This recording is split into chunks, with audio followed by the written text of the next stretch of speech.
எனக்கு இந்த இடத்தை கொடுத்ததுக்கு கர்த்தருக்கு நன்றி. இந்த நாளில் எல்லாரும் ஆண்டவருக்கு நேராக தலை குனிந்து அவருக்கு ஸ்தோத்திரம் பண்ணுவோம். ஆண்டவரே இந்த நாளை கொடுத்து, ஆண்டவரே இந்த நாளிலும் கூட ஆண்டவரே இங்கே அழைத்து வந்த கிருபை தயவுக்காக உங்களுக்கு நன்றி ராஜா. ஆண்டவரே இந்த நாளிலும் ஆண்டவரே ஆண்டவரே தியானிக்க, ஆண்டவரே மூடி பேச, ஆண்டவரே மூடி துதிக்க, ஆண்டவரே உங்களுக்கு நன்றி செலுத்த எனக்கு உதவி செய்தீங்க. அதற்காக நன்றி தகப்பனே. ஆண்டவரே அதே போல் ஆண்டவரே இப்போ பேச போகிற ஆண்டவரே நீ பொறுப்பெடுத்துக் கொள்ளுங்க ராஜா. ஆண்டவரே நான் பேசக்கூடிய வார்த்தைகள் ஆண்டவரே எனதாக இருக்காது, என்னுடையதாக இல்லாமல் ஆண்டவரே உன்னுடையதாக இருக்க எனக்கு உதவி செய்யுங்க ராஜா. அப்படியா ஆண்டவரே இந்த வார்த்தை ஆண்டவரே அநேகருக்கு பிரயோஜனமாக உள்ளதாக இருக்க உதவி செய்யுங்க. அப்படியா நீ பொறுப்பெடுத்துக் கொள்ளுங்க, வழிநடத்திக்கொள்ளுங்க. சோதரம் வேதத்தில் அநேக காரியங்கள் இருக்குது. ஆனால் நான் ஆண்டவர் அக்கா என்னை எடுக்க சொல்லும்போது நான் என்ன எடுக்க போகிறேன், எதை பற்றி எடுக்கணும் அப்படின்னு ஒரு கிளாரிஃபிகேஷனே இல்லாமல் ஒரு தடுமாற்றமாக இருந்தது எனக்கு. யோபு பேசும்போது யோபு பற்றி யோசிக்கும் போது அநேக விஷயங்கள், அநேக காரியங்கள் ஆண்டவர் அவர் அபரிமிதமாகவும் ஆசீர்வதிச்சிருக்காரு, அதிகமாகவும் நேசிச்சிருக்காரு, அதிகமாகவும் ஆண்டவர் அவருக்கு பிசாசு கையில் ஒப்பு கொடுத்துருக்காரு.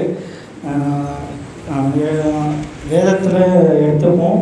யோபு 1:9. யாராவது கொஞ்சம் சவுண்டாக படிச்சுன்னா கொஞ்சம் நல்லாயிருக்கும், கேட்குறவங்களுக்கு கொஞ்சம் பிரயோஜனமாக இருக்கும். யோபு 1:9. அதற்கு சாத்தான் கர்த்தருக்கு பிரதியுத்தரமாக, யோபு விருதாக தேவனுக்கு பயந்து நடக்கிறான்.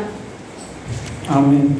எனக்கு இந்த அதிகாரத்தில் இந்த 9ஆம் அதிகாரம் யோபு கர்த்தருக்கு எப்படி உத்தமனும் சன்மார்க்கனும் தேவனுக்கு பயந்தவனுமாக இருந்தான். பிசாசு யோபு ஆண்டவர்கிட்ட சொல்கிறான், அவன் உன்னை சேவிக்கிறனால தான் அவன் உமக்கு பிரியமானா, உமக்கு நீ அவனை ஆசீர்வதிக்கிறனால தான் நீ இது பண்ணுறீங்க அப்படின்ட்டு. விருதுவாகனா நம்ம ஆண்டவரை சேவிக்கிறது, ஆண்டவருக்கு பயந்து, ஆண்டவருக்கு கட்டளைகளுக்கு கீழ்ப்படிந்து, ஆண்டவருக்கென்று நம்ம ஒப்பு கொடுத்து, ஆண்டவரோடு நம்ம இசைந்து இருக்கும்போது அநேக காரியங்கள், அநேக விஷயங்கள் சாத்தானே என்ன பண்ணுவோம், நமக்கு நம்மளை அதாவது நம்மளை ஆண்டவர்கிட்ட பர்மிஷன் வாங்கி தான் என்ன பண்ண முடியும், நம்மளை எதாக இருந்தாலும் பண்ண முடியும். அதுக்கு உதாரணம் யோபு. வாசிப்போம். யோபு 1ஆம் அதிகாரம் 1.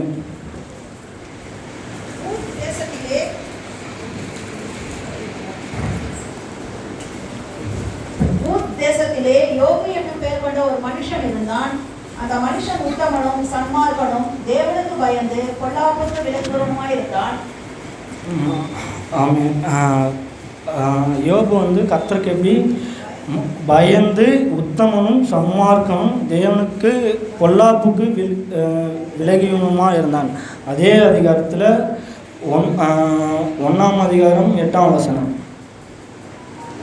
கர்த்தர் சாத்தானை நோக்கி, என் தாசனாகிய யோபின் மேல் கவனம் வைத்தாயோ, உத்தமனும் சன்மார்க்கனும் தேவனுக்கு பயந்து பொல்லாப்புக்கு விலகுவனுமாகிய அவனைப் போல பூமியில் ஒருவனும் இல்லை என்றார். ஆண்டவரே சொல்றாரு, அவனை போல இந்த பூமியில ஒருத்தனும் கிடையாது. நம்ம நோவா காலத்தில் நோவா சொல்வார், இந்த நோவா காலத்தில் வாழ்ந்த மனிதர்களை மட்டும்தான் ஒப்பிட்டு இருப்பாங்க. ஆனால் யோபுவை மட்டும்தான் உலகத்தோடு ஒப்பிட்டு இருப்பாங்க. அது உலகம் என்று சொல்லும்போது யோபு இருந்தப்பவும் சரி, யோபு இல்லாதப்பவும் சரி, ஆண்டவர் வந்த பிறகும் சரி, இப்போ வாழ்கின்ற உலகத்திலையும் சரி, யோபு மாதிரி யாருமே உத்தமனும் சன்மார்க்கமும் பொல்லாப்புக்கு பயந்து விலகி யாருமே நடக்க ட்ரை பண்ணுறோம். ஆனால் யோபு மாற்றணும்னா ஆண்டவருக்கு பயந்து, ஆண்டவருடைய வார்த்தைக்கும் சரி, ஆண்டவருடைய கட்டளைகளுக்கும் சரி, ஆண்டவருடைய உடன்படிக்கைக்கும் சரி யோபு மட்டும்தான் இருந்தார். அதே அதிகாரத்தில் யோபு 2ஆம் அதிகாரம் 9ஆம் வசனம். அதுலேயும் பாருங்கள்.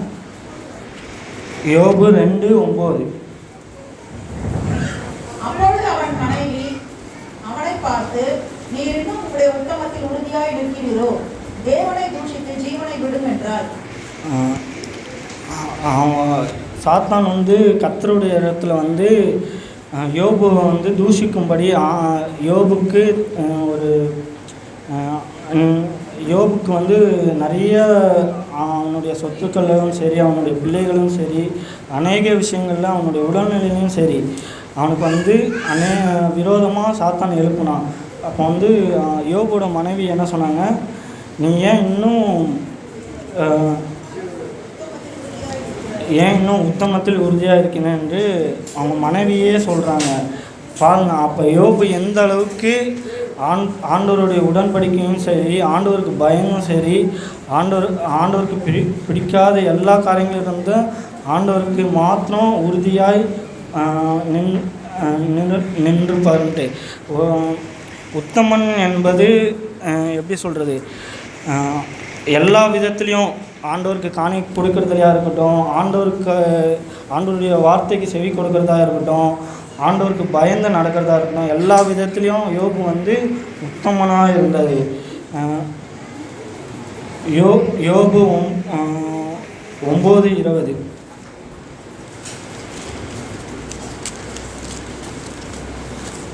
நான் என்னை நீதிமான் ஆக்கினாலும் என் வாயை என்னை குற்றவாளியாக்கும். நான் உத்தமன் என்று சொன்னாலும் நான் மாறுபாடானவன் என்று அது சாட்சி கொடுக்கும். யோபு சொல்கிறாரு, யோபுக்கு வந்து எல்லாத்தையும் இழந்து எல்லாமே போய் அவனுடைய சரீரம் மாத்திரம்தான் இருந்தது. அதுலேயுமே பலவீனம், சோர்வு. அவன் மனைவியே சொன்னாங்க, என்ன சொன்னாங்க, நீ ஏன் இவ்வளோ கஷ்டப்படுற, அதுக்கு நீ வந்து ஆண்டவர் வந்து தூஷித்து ஆண்டவர் வந்து தள்ளிட்டு நீ வந்து உன் ஜீவனை வந்து ஒப்பு கொடுத்துரு அப்படின்னு. அப்போ வந்து அப்போ கூட வந்து யோபு சொல்கிறாரு, நான் என்னை நீதிமானாக்கினாலும் என் வாயை என்னை குற்றவாளியாக்கும். நான் என் உத்தமம் என்று சொன்னாலும் நான் மாறுபாடவன் என்று அது சாட்சி கொடுக்கும். யோபு சொல்கிறார், நானே வந்து என்னை பற்றி என்ன சொல்லக்கூடாது, உத்தமன்னு நானே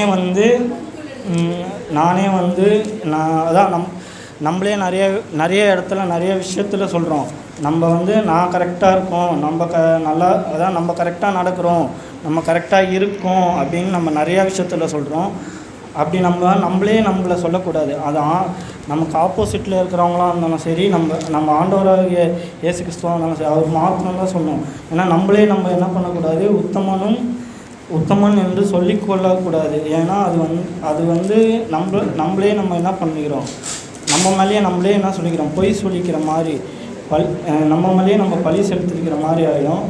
யோபு 1:5 அதற்கான ஒரு உதாரணம். அவரவருடைய நாள் முறை முடிகிற போது யோபு, ஒருவேளை என் குமாரன் பாவம் செய்து தேவனை தங்கள் இருதயத்தை தூஷிப்பார்கள் என்று சொல்லி அவர்களை அழைத்து நிறுத்தி பரிசுத்தப்படுத்தி அதிகாலமே எழுந்து அவர்கள் எல்லாருமே இலக்கத்தின்படி யோபும் சர்வாக தகன பலிகளை செலுத்துவான். இந்த பிரகாரமாக யோபு அந்நாட்களில் எல்லாம் செய்து வருவான். ஆமென். யோபு என்ன பண்ணாரு, தமக்கு மட்டும் இல்லை, என் பிள்ளைகளும் ஒரு வேளை பாவம் செஞ்சிருக்கலாம் என்ற எண்ணம் மாத்திரம்தான். ஆனால் அவர் உறுதியாக சொல்லலை. அதை வசனம் தெளிவாக சொல்லுது, விருந்து செய்கிற அவருடைய நாள்முறை முடிந்த போது யோபு ஒரு வேளை தான் சொல்கிறாரு.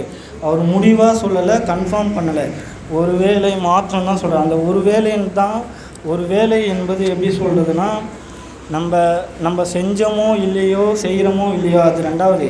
பட் அந்த இடத்துலையும் யோபு வந்து என்ன பண்ணியிருக்காரு, கர்த்தருடைய உடன்படிக்கைக்கும் கட்டளைக்கும் பயந்து அவங்களுடைய குமாரனுங்களுக்கு பாவம் செஞ்சிருப்பார்களோ என்று நினைத்து அதிகாலமேன்றது நம்ம 3 மணி 4 மணி சொல்லலாம்.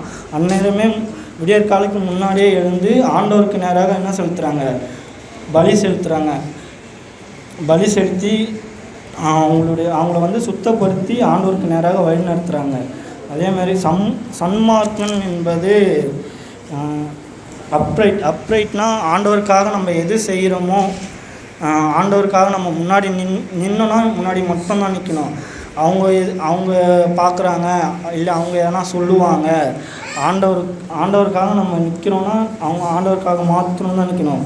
பின்னாடி போயிடக்கூடாது. அதுதான் சன்மார்க்கம். அப்ரைட்னா முன்னாடி போனதாக மட்டும்தான் இருக்கணும். பின்னாடி காலை எடுத்து வைக்கக்கூடாது. அதற்கான ஒரு வசனம் உபாகம் 32:4.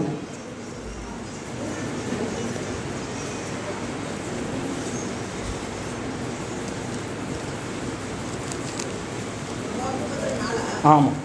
அவர் கண்மலை, அவர் கிரியை உத்தமமானது, அவர் வழிகளிலெல்லாம் நியாயம், அவர் நியாயக்கேடில்லாத சத்தியமுள்ள தேவன், அவர் நீதியும் செம்மையுமானவர்.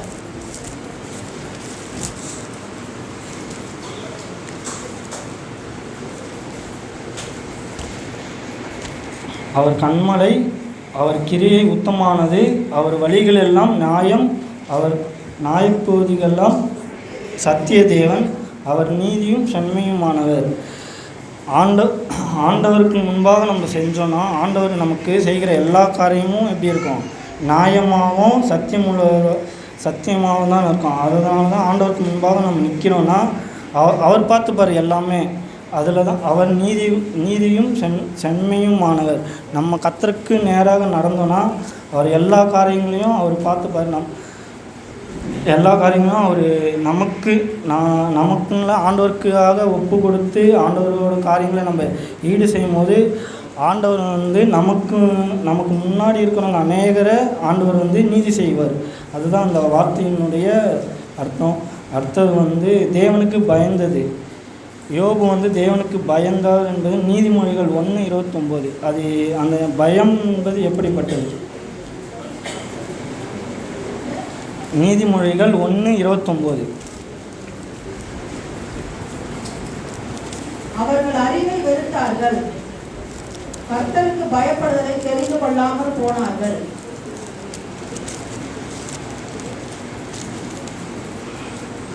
முதலாவது கர்த்தருக்கு பயப்படுற பயம்தான் முக்கியம். அதுதான் நீதிமான் 1:29. அவர்கள் அறிவை வெறுத்தார்கள், கர்த்தருக்கு பயப்படுதலை தெரிந்து கொள்ளாமற்று போனார்கள். மற்றவங்கள மாதிரி நம்ம கிடையாது. ஆண்டவருடைய உடன்படிக்கையும் ஆண்டவருடைய வேதத்தையும் ஆண்டவர் நமக்கென்று ஒப்பு கொடுத்து ஆண்டவர் நம்ம கையில் கொடுத்துருக்காரு. யோபு அப்படி தான் என்ன பண்ணார்? தேவனுக்கு பயந்து தேவனுக்கு மாத்திரம் பயந்து யோபு எப்படின்னா ஆண்டவருக்கு மாத்திரம்தான் பயந்து எல்லா வித காரியங்களும் செய்தார்.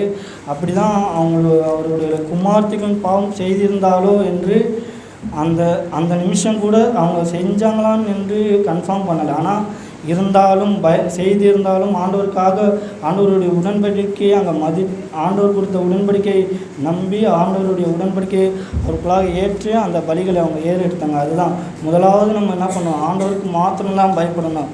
இந்த உலகத்தில் இருக்கிற மனுஷங்களுக்கு இல்லை. ஏன்னா இந்த உலகத்தில் இருக்கிற மனுஷங்க ஒரு நாள் கூட இருப்பாங்க, ஒரு நாள் இல்லாமல் போயிடுவாங்க. ஆண்டவருக்கு நம்ம பயந்தோன்னா ஆண்டவர் மாத்திரம்தான் நம்ம எல்லா வித காரியங்களுக்கும் நம்மளை என்ன பண்ணுவார்? வழி நடத்துவார். ஆண்டவருக்கு மாத்திரம் நம்ம நிற்கும்போது செய்யும்போது ஆண்டவர் நம்மளுடைய வாழ்க்கையிலும் அநேக காரியங்களை அவர் செய்வார். அதே மாதிரி நீதிமொழிகள் 8:13.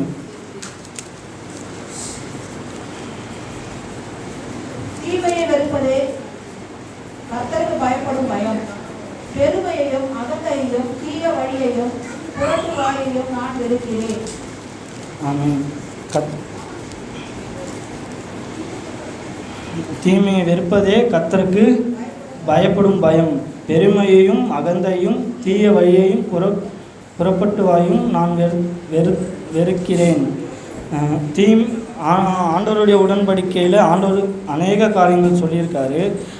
அதில் தீமை வெறுப்பதே கர்த்தருக்கு பயப்படுகிற பயம், பெருமையும் அகந்தையும்னா என்ன அர்த்தம்னா நம்ம அநேகரை பார்த்து அநேகரை குறித்து நம்ம என்ன பண்ணக்கூடாது?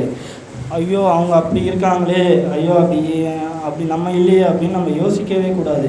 ஏன்னா நம்ம யார்? ஆண்டவருடைய இல்லைங்க. நம்ம என்ன பண்ணணும்? எப்பவுமே எனக்கானது என் தேவன் என்ன பண்ணுவார்?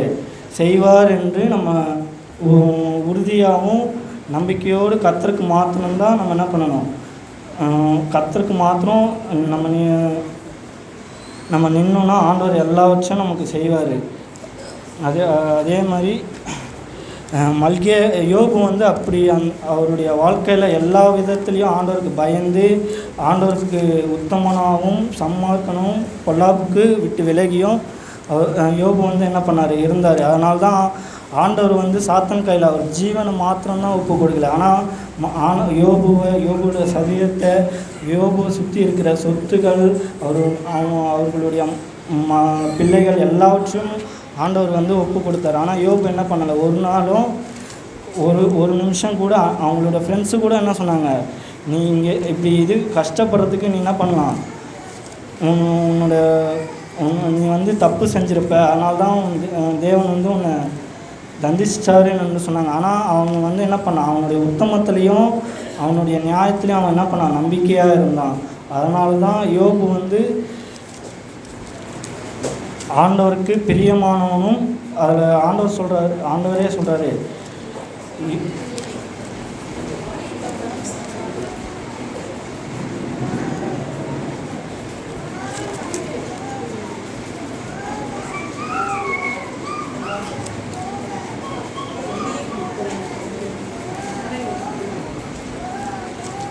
ஆண்டவர் வந்து சொல்கிறாரு, யோபுவை பார்த்து என்ன சொன்னாங்க, தாசனாகிய யோபு மேல் கண்ணை வைத்தாயோ.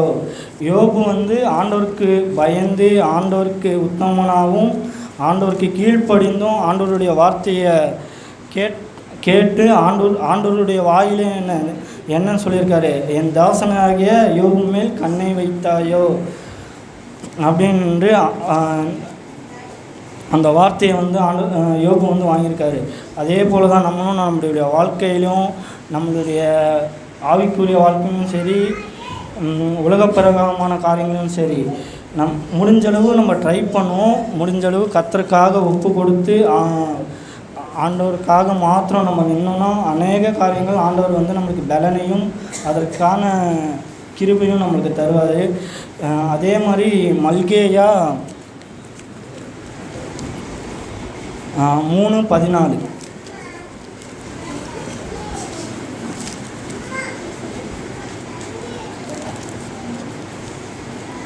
தேவனை சேவிப்பது விருதா, அவருடைய கட்டளைகளை கைக்கொள்கிறதுனாலும் சேனைகளின் கர்த்தருக்கு பயந்தவர்கள் ஒருவரோடு ஒருவர் பேசிக் கொள்வார்கள். இல்லை 3:14, 3ஆம் அதிகாரம் மல்கேயா 3:14.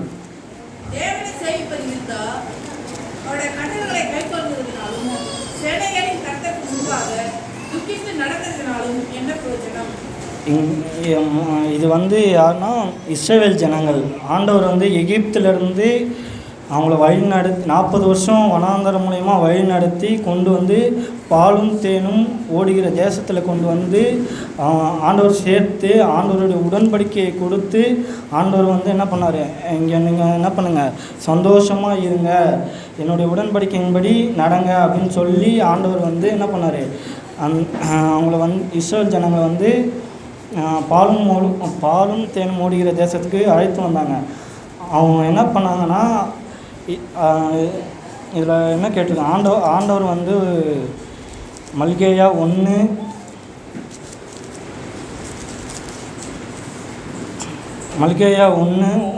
அதிகாரம் 1. மல்கியாவை கொண்டு கர்த்தர் இஸ்ரவேலுக்கு சொன்ன வார்த்தையின் பாரம், நான் உங்களை சிநேகித்தேன் என்று கர்த்தர் சொல்கிறார். அதற்கு நீங்கள் எங்களை எப்படி சிநேகித்தீர் என்றீர்கள்?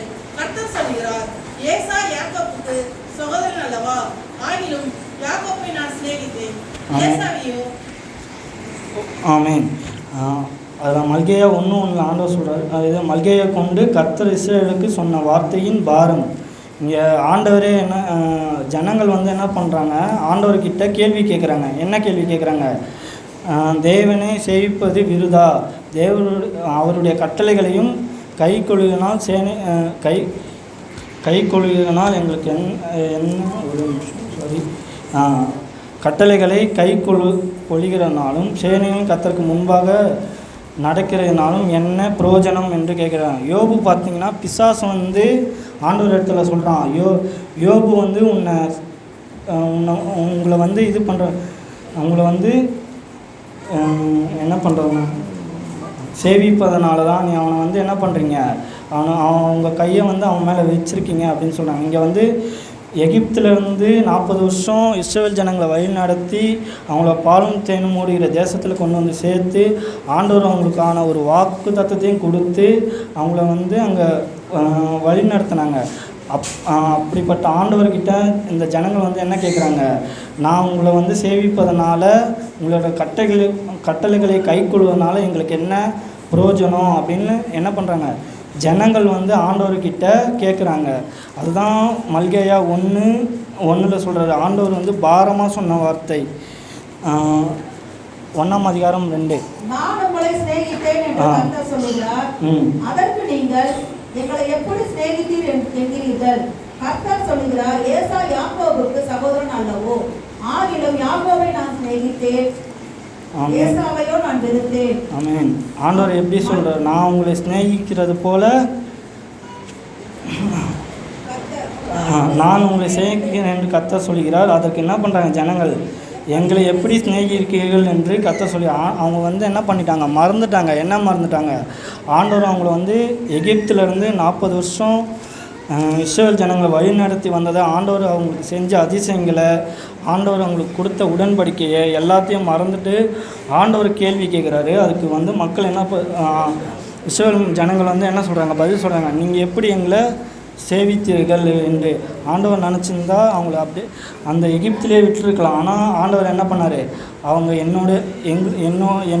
என்னுடைய மக்கள், என்னுடைய ஜனங்கள் என்று அவங்கள அங்கே அந்த எகிப்திலேருந்து வழி நடத்தி தப்பிச்சு அந்த பாலும் தேனும் ஓடுகிற தேசத்துக்கு கொண்டு வந்தாங்க. மல்கியா 2:8.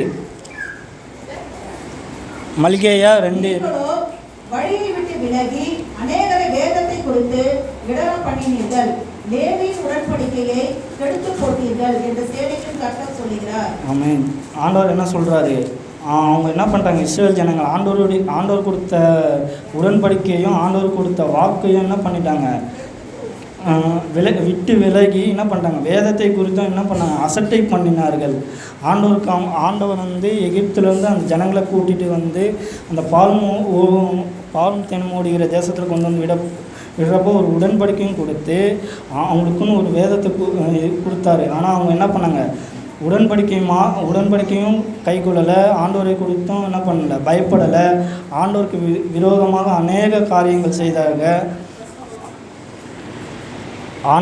ஆண்டவரை குறித்து ஆண்டவருக்கு விரோதமாக அநேக காரியங்கள் செய்தாங்க. அது மாத்திரம் இல்லை, ஆண்டவர் வந்து அவங்களுக்கு ஒரு வாக்கு கொடுத்தாரு. என்ன கொடுத்தாருன்னா, நீங்கள் வந்து இங்கே ஒரு ஆலயத்தை கட்டுங்க அப்படின்னு சொல்லியிருந்தாங்க. ஆனால் அவங்க என்ன பண்ணாங்க, ஆலயத்தை மாத்திரமல்ல, அவங்க அந்நிய ஜாதிகளை குறித்தும் அந்நிய இதுக்களை குறித்தும் என்ன பண்ணாங்க, அங்கே அந்த ஆலயத்துக்குள்ளாக இது பண்ணனால ஆண்டவருக்கு அந்த ஜனங்களுக்கு மேலே கோபம் வந்துடுச்சு. அதனால தான் ஆண்டவர் வந்து மல்கியாவை கொண்டு என்ன பண்ணியிருப்பார், அவங்க இடத்துல பேசியிருப்பாங்க, இந்த ஜனங்கள் இந்த மாதிரிலாம் தப்பு பண்ணுறாங்க, கொஞ்சம் போய் சொல்லு, அவங்களுக்கு உணர்த்து அப்படின்னு. அவங்க வந்து ஆண்டவர் கொடுத்த உடன்படிக்கையும் கை கொள்ள, ஆண்டவருக்கு பயப்படவும் இல்லை, ஆண்டவரை விட்டு என்ன பண்ணாங்க, விட்டு விலகி போனாங்க. அந்நிய தேசத்தார் மக்களை வந்து என்ன பண்ணாங்க, திருமணம் பண்ணாங்க. அந்நியர்னால் எப்படி சொல்கிறேன்னா, ஆண்டவர் குறித்து அறியாதவர்கள், ஆண்டவர் குறித்து தெரியாதவர்கள் என்ன பண்ணாங்க, திருமணம் செய்தார்கள், அவர்களோடு உறவு கொண்டார்கள். ஆண்டவருக்கு பிடிக்காத காரியங்கள் என்ன பண்ணாங்க, அநேக விஷயங்கள் செய்தார்கள். மல்கியா 3:7.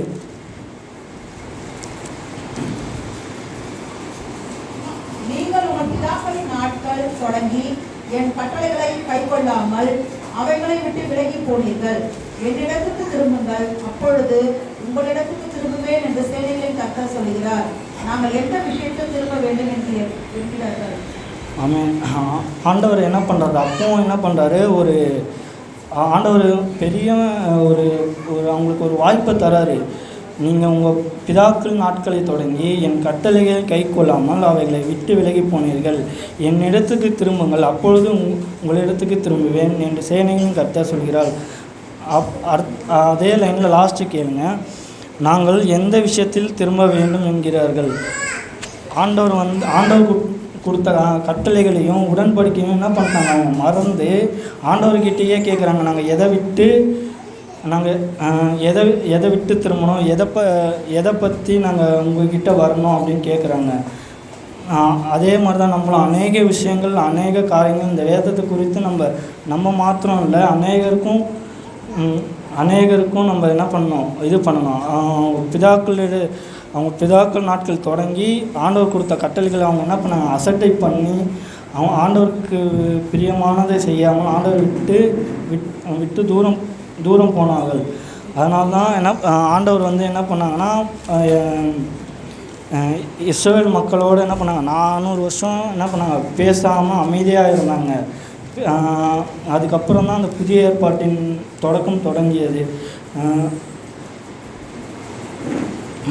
மல்கியா 4:16 4:16 சாரி 3:16. அப்போது கர்த்தருக்கு பயந்தவர்கள் ஒருவரோடு ஒருவர் பேசிக்கொள்வார்கள். கர்த்தர் கவனித்து கேட்பார். கர்த்தருக்கு பயந்தவர்களுக்காகவும் அவருடைய நாமத்தை தியானிக்கிறவர்களுக்காகவும் நாமம் புஸ்தகம் ஒன்று அதற்கு முன்பாக எழுதப்பட்டிருக்கிறது. ஆமென். ஆண்டவருக்காக நம்ம பயந்து, ஆண்டவருக்காக அவருடைய உடன்படிக்கையை நம்ம கடைப்பிடிச்சி ஆண்டவருக்கு முன்பாக நம்ம நடந்தோம்னா ஆண்டவர் வந்து என்ன பண்ணுவார், நம்மளை குறித்து அவருடைய ஞாபக புஸ்தகத்தில் நம்மளை குறித்து எழுதி கொள்வார்.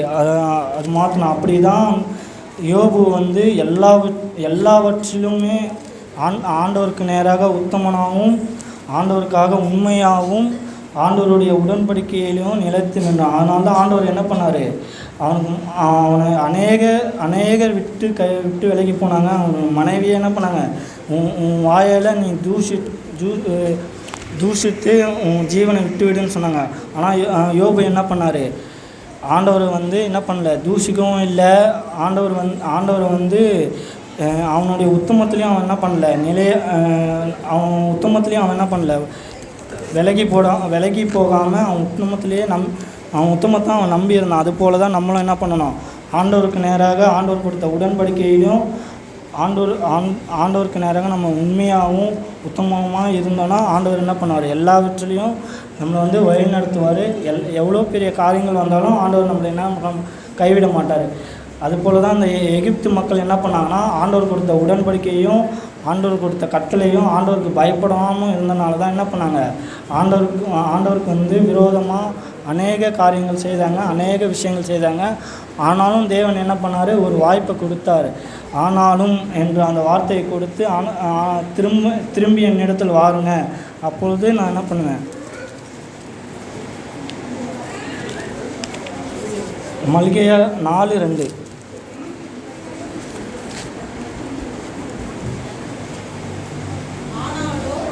என் நாமத்துக்கு பயந்துக்கிற உங்கள் மேல் நீதியில் சூரியன் உதிக்கும், அதன் செட்டைகளின் கீழ் ஆரோக்கியம் இருக்கும். நீங்கள் வெளியே புறப்பட்டு போய் கொழுத்த கன்றுகளைப் போல வளருவீர்கள். ஆமென். ஆனாலும் என் நாமத்துக்கு பயந்து உங்கள் மேல் நீதியின் சூரியன் உதிக்கும், அதன் சட்டையும் கீழே ஆரோக்கியமும் இருக்கும். நீங்கள் வெளியே புறப்பட்டு போய் கொழுத்த கன்றுகளைப் போல வளருவீர்கள். ஆண்டவர் சொல்கிற மல்கியா 3:7 சொன்னார், என்ன சொன்னார், நீங்கள் உங்கள் பிள்ளைகளின் நாட்கள் தொடங்கி என் கட்டளைகளை கை கொள்ளாமலும் அவைகளை விட்டு விலகி போனீர்கள். என்னிடத்துக்கு திரும்புங்கள், அப்பொழுது உங்களிடத்திற்கு திரும்புவேன் என்று சேனையின் கர்த்தர் சொல்கிறார். அதே போல் தான் நம்ம அநேக விஷயங்கள், அநேக காரியங்கள் நம்ம விட்டு விலகி போயிருப்போம். நம்ம ஆண்டவருடைய கட்டளைகளை குறித்தும் ஆண்டவருடைய உடன்படிக்கை குறித்தும் நம்ம அநேக நேரங்களில் அசட்டை பண்ணியிருப்போம். ஆண்டவருக்கு நேராக நம்ம திரும்ப ஆண்டவர் இடத்துக்கு போகிறப்ப ஆண்டவர் என்ன பண்ணுவார், ஆண்டவருக்கு பயந்து ஆண்டவருக்காக நம்ம நிற்கும் போது என்ன பண்ணுவார், அவருடைய நீதியின் சூரியன் நம்ம மேலே உதிக்கும். அவன் சட்டையின் கீழே என்ன இருக்குமா, ஆரோக்கியமும் வெளியே புறப்பட்டு போய் கொளுத்த கன்றுகளைப் போல வளருவீர்கள். இந்த வெளியே புறப்பட்டு போய் கொளுத்த கன்றுகளைப் போய் வளருவீர்கள் என்றால் எப்படி சொல்கிறதுனா, நம்ம இங்கே மாத்திரம் இல்லை, ஆண்டவருக்காக நிற்கும் போது ஆண்டவர் நம்மளை என்ன பண்ணுவார், அநேக காரியங்களை அநேக விஷயங்களை நம்மளை கொண்டு அநேக ஜனங்களுக்கு அறிவிப்பார். அநேக விஷயங்களை நம்மளை கொண்டு அநேகருக்கு, ஆண்டவரை அறியாதவர்களுக்கு நம்ம என்ன பண்ணுவோம், நம்ம மூலிமா ஆண்டவர் வந்து செய்யக்கூடிய ஞானத்தையும் செய்யக்கூடிய ஒரு ஆசீர்வாதத்தையும் நம்மளுக்கு கொடுப்பார். ஆமென். பிரேஸ்.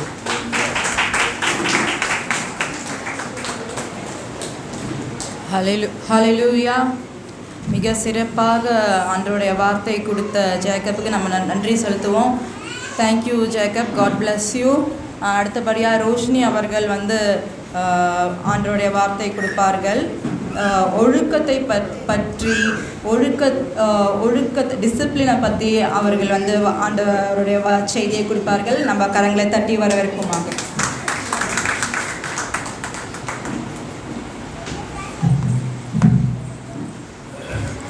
எல்லாரும் ஒரு நிமிஷம் கண்களை மூடி ஆண்டவரை நோக்கி பார்க்கலாம்.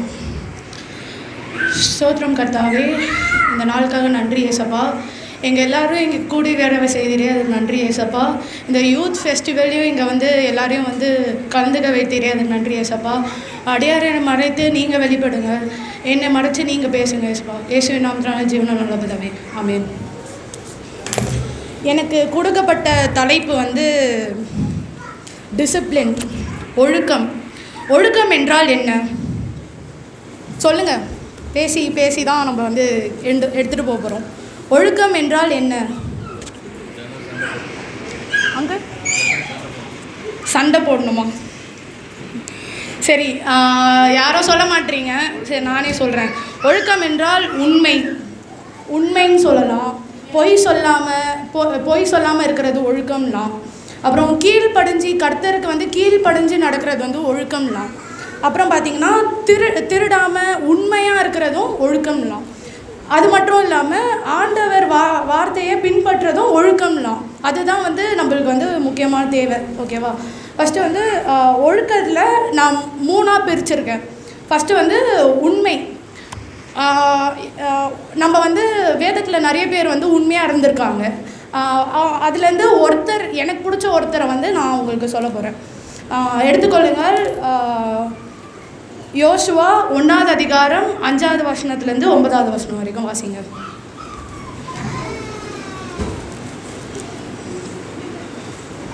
சீக்கிரம் வாசிங்க, எனக்கு கொடுக்கப்பட்ட நேரம் கம்மியான நேரம்.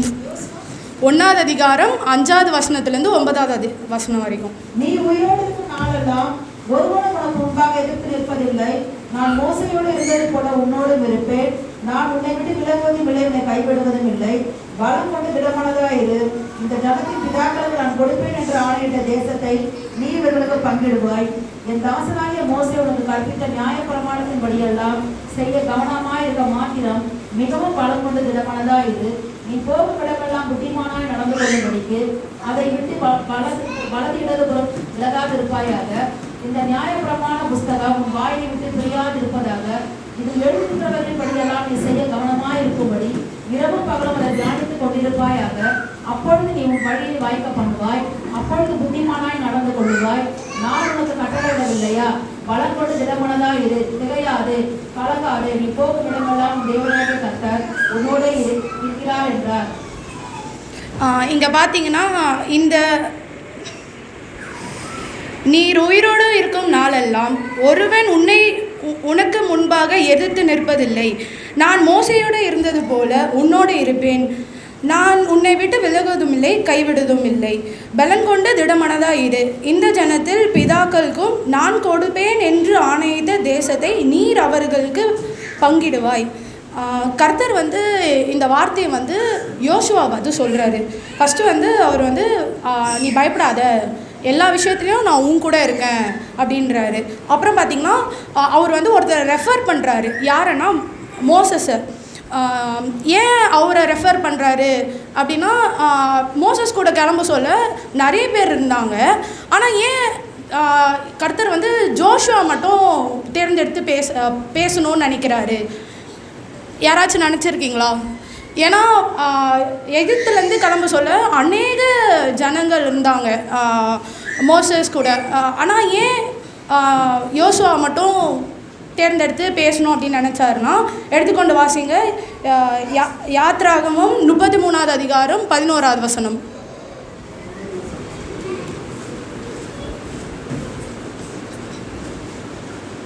ஒருவன் தன் சிநேகிதனை பேசுவது போல கர்த்தர் மோசேயோடு முகமுகமாய் பேசினார். பின்பு அவன் பாளையத்துக்கு திரும்பினான். நூனின் குமாரனாகிய யோசுவா என்னும் அவனுடைய பணிவிடைக்காரனாகிய வாலிபன் ஆசாரிப்பு கூடாரத்திற்கு பிரியாதிருந்தான். இங்கே வந்து கர்த்தர் வந்து மோசஸ் கிட்ட வந்து அவர் ஒரு ஃப்ரெண்டுக்கிட்ட நம்ம எப்படி எல்லாமே ஷேர் பண்ணுவோமோ அந்த மாதிரி வந்து மோசஸ் கிட்ட வந்து எல்லாமே வந்து கர்த்தர் வந்து பேசணும்னு ஆசைப்படுறாரு. ஆசை மட்டும் படல, பேசினார். அதே மாதிரி பார்த்திங்கன்னா யோசுவா வந்து அவன் வாலிப பிரயாணத்துலேருந்து அவன் வந்து அவனோட ஆசிரியப்பு கூடாரத்தை விட்டு விலகினதே இல்லை. அவன் வந்து எப்பவுமே உண்மையாக இருந்தான். உண்மையாக கர்த்தரை தொழுது கொண்டான். அவனோட வாலிபர் ஃபுல்லாகவே வந்து அவனுக்கு வந்து ஆசிரியப்பு கூடாரத்தில் இருந்தது. அதே மாதிரி நீங்கள் அதனால் வந்து கர்த்தர் வந்து நான் கொடுப்பேன் என்று ஆணையிட்ட தேசத்தை நீர் அவர்களுக்கு பங்கிடுவாய். அதனால் கர்த்தர் வந்து யோசுவா வந்து அங்கே 1000 ஜனங்கள் இருந்தாலும் அவரை வந்து தேர்ந்தெடுத்து அங்கே இருக்க ஜனங்களை வந்து அந்த தேசத்தை வந்து பங்கிடுவாய், எனக்காக நீ செய்வ, எனக்கு பதிலாக நீ செய்வ அப்படின்ட்டு அவர் வந்து சொன்னார். அதே மாதிரி நம்ம வந்து பார்த்திங்கன்னா இப்போது இருக்கிற இது வந்து யூத் ஃபெஸ்டிவல்னால நான் யூத் பற்றி தான் எடுத்திருக்கேன். எல்லா வாலிபர் பசங்களும் வந்து கர்த்தரை அந்த வாலிப காலத்தில் வந்து அவங்க வந்து அவங்களோட ஆசரிப்பு கூடாரம் விச் இஸ் நம்மளோட சர்ச்சை வந்து தேர்ந்தெடுத்து அதே பின்பற்றி உண்மையாக நம்ம தொழுது கொண்டு இருக்க சொல்ல கர்த்தர் வந்து நம்மளை வந்து எடுத்து பயன்படுத்துவார். நிறைய பேர்கிட்ட போய் எடுத்து சொல்ல பயன்படுத்துவார். அடுத்தது நம்ம பார்த்திங்கன்னா பயன்படுத்தி நம்மளை வந்து பயன்படுத்தி மேலாக உயர்த்தி வச்சுப்பார். ஓகேவா? நெக்ஸ்ட்டு வந்து ஒழுக்கம், கீழ்ப்படிதல் ஒபீடியன்ஸ். இதே மாதிரி வேதத்தில் வந்து நிறைய பேர் இருந்தாலும் ஒருத்தர் வந்து எனக்கு பிடிச்ச ஒருத்தர் வந்து கீழ்ப்படிஞ்சு நல்லா இருந்தார். அவரை பற்றி நான் சொல்கிறேன். நியாயாதிபதிகள் 11வது அதிகாரம் 30வது வசனத்து 39வது வசனம் வரைக்கும்.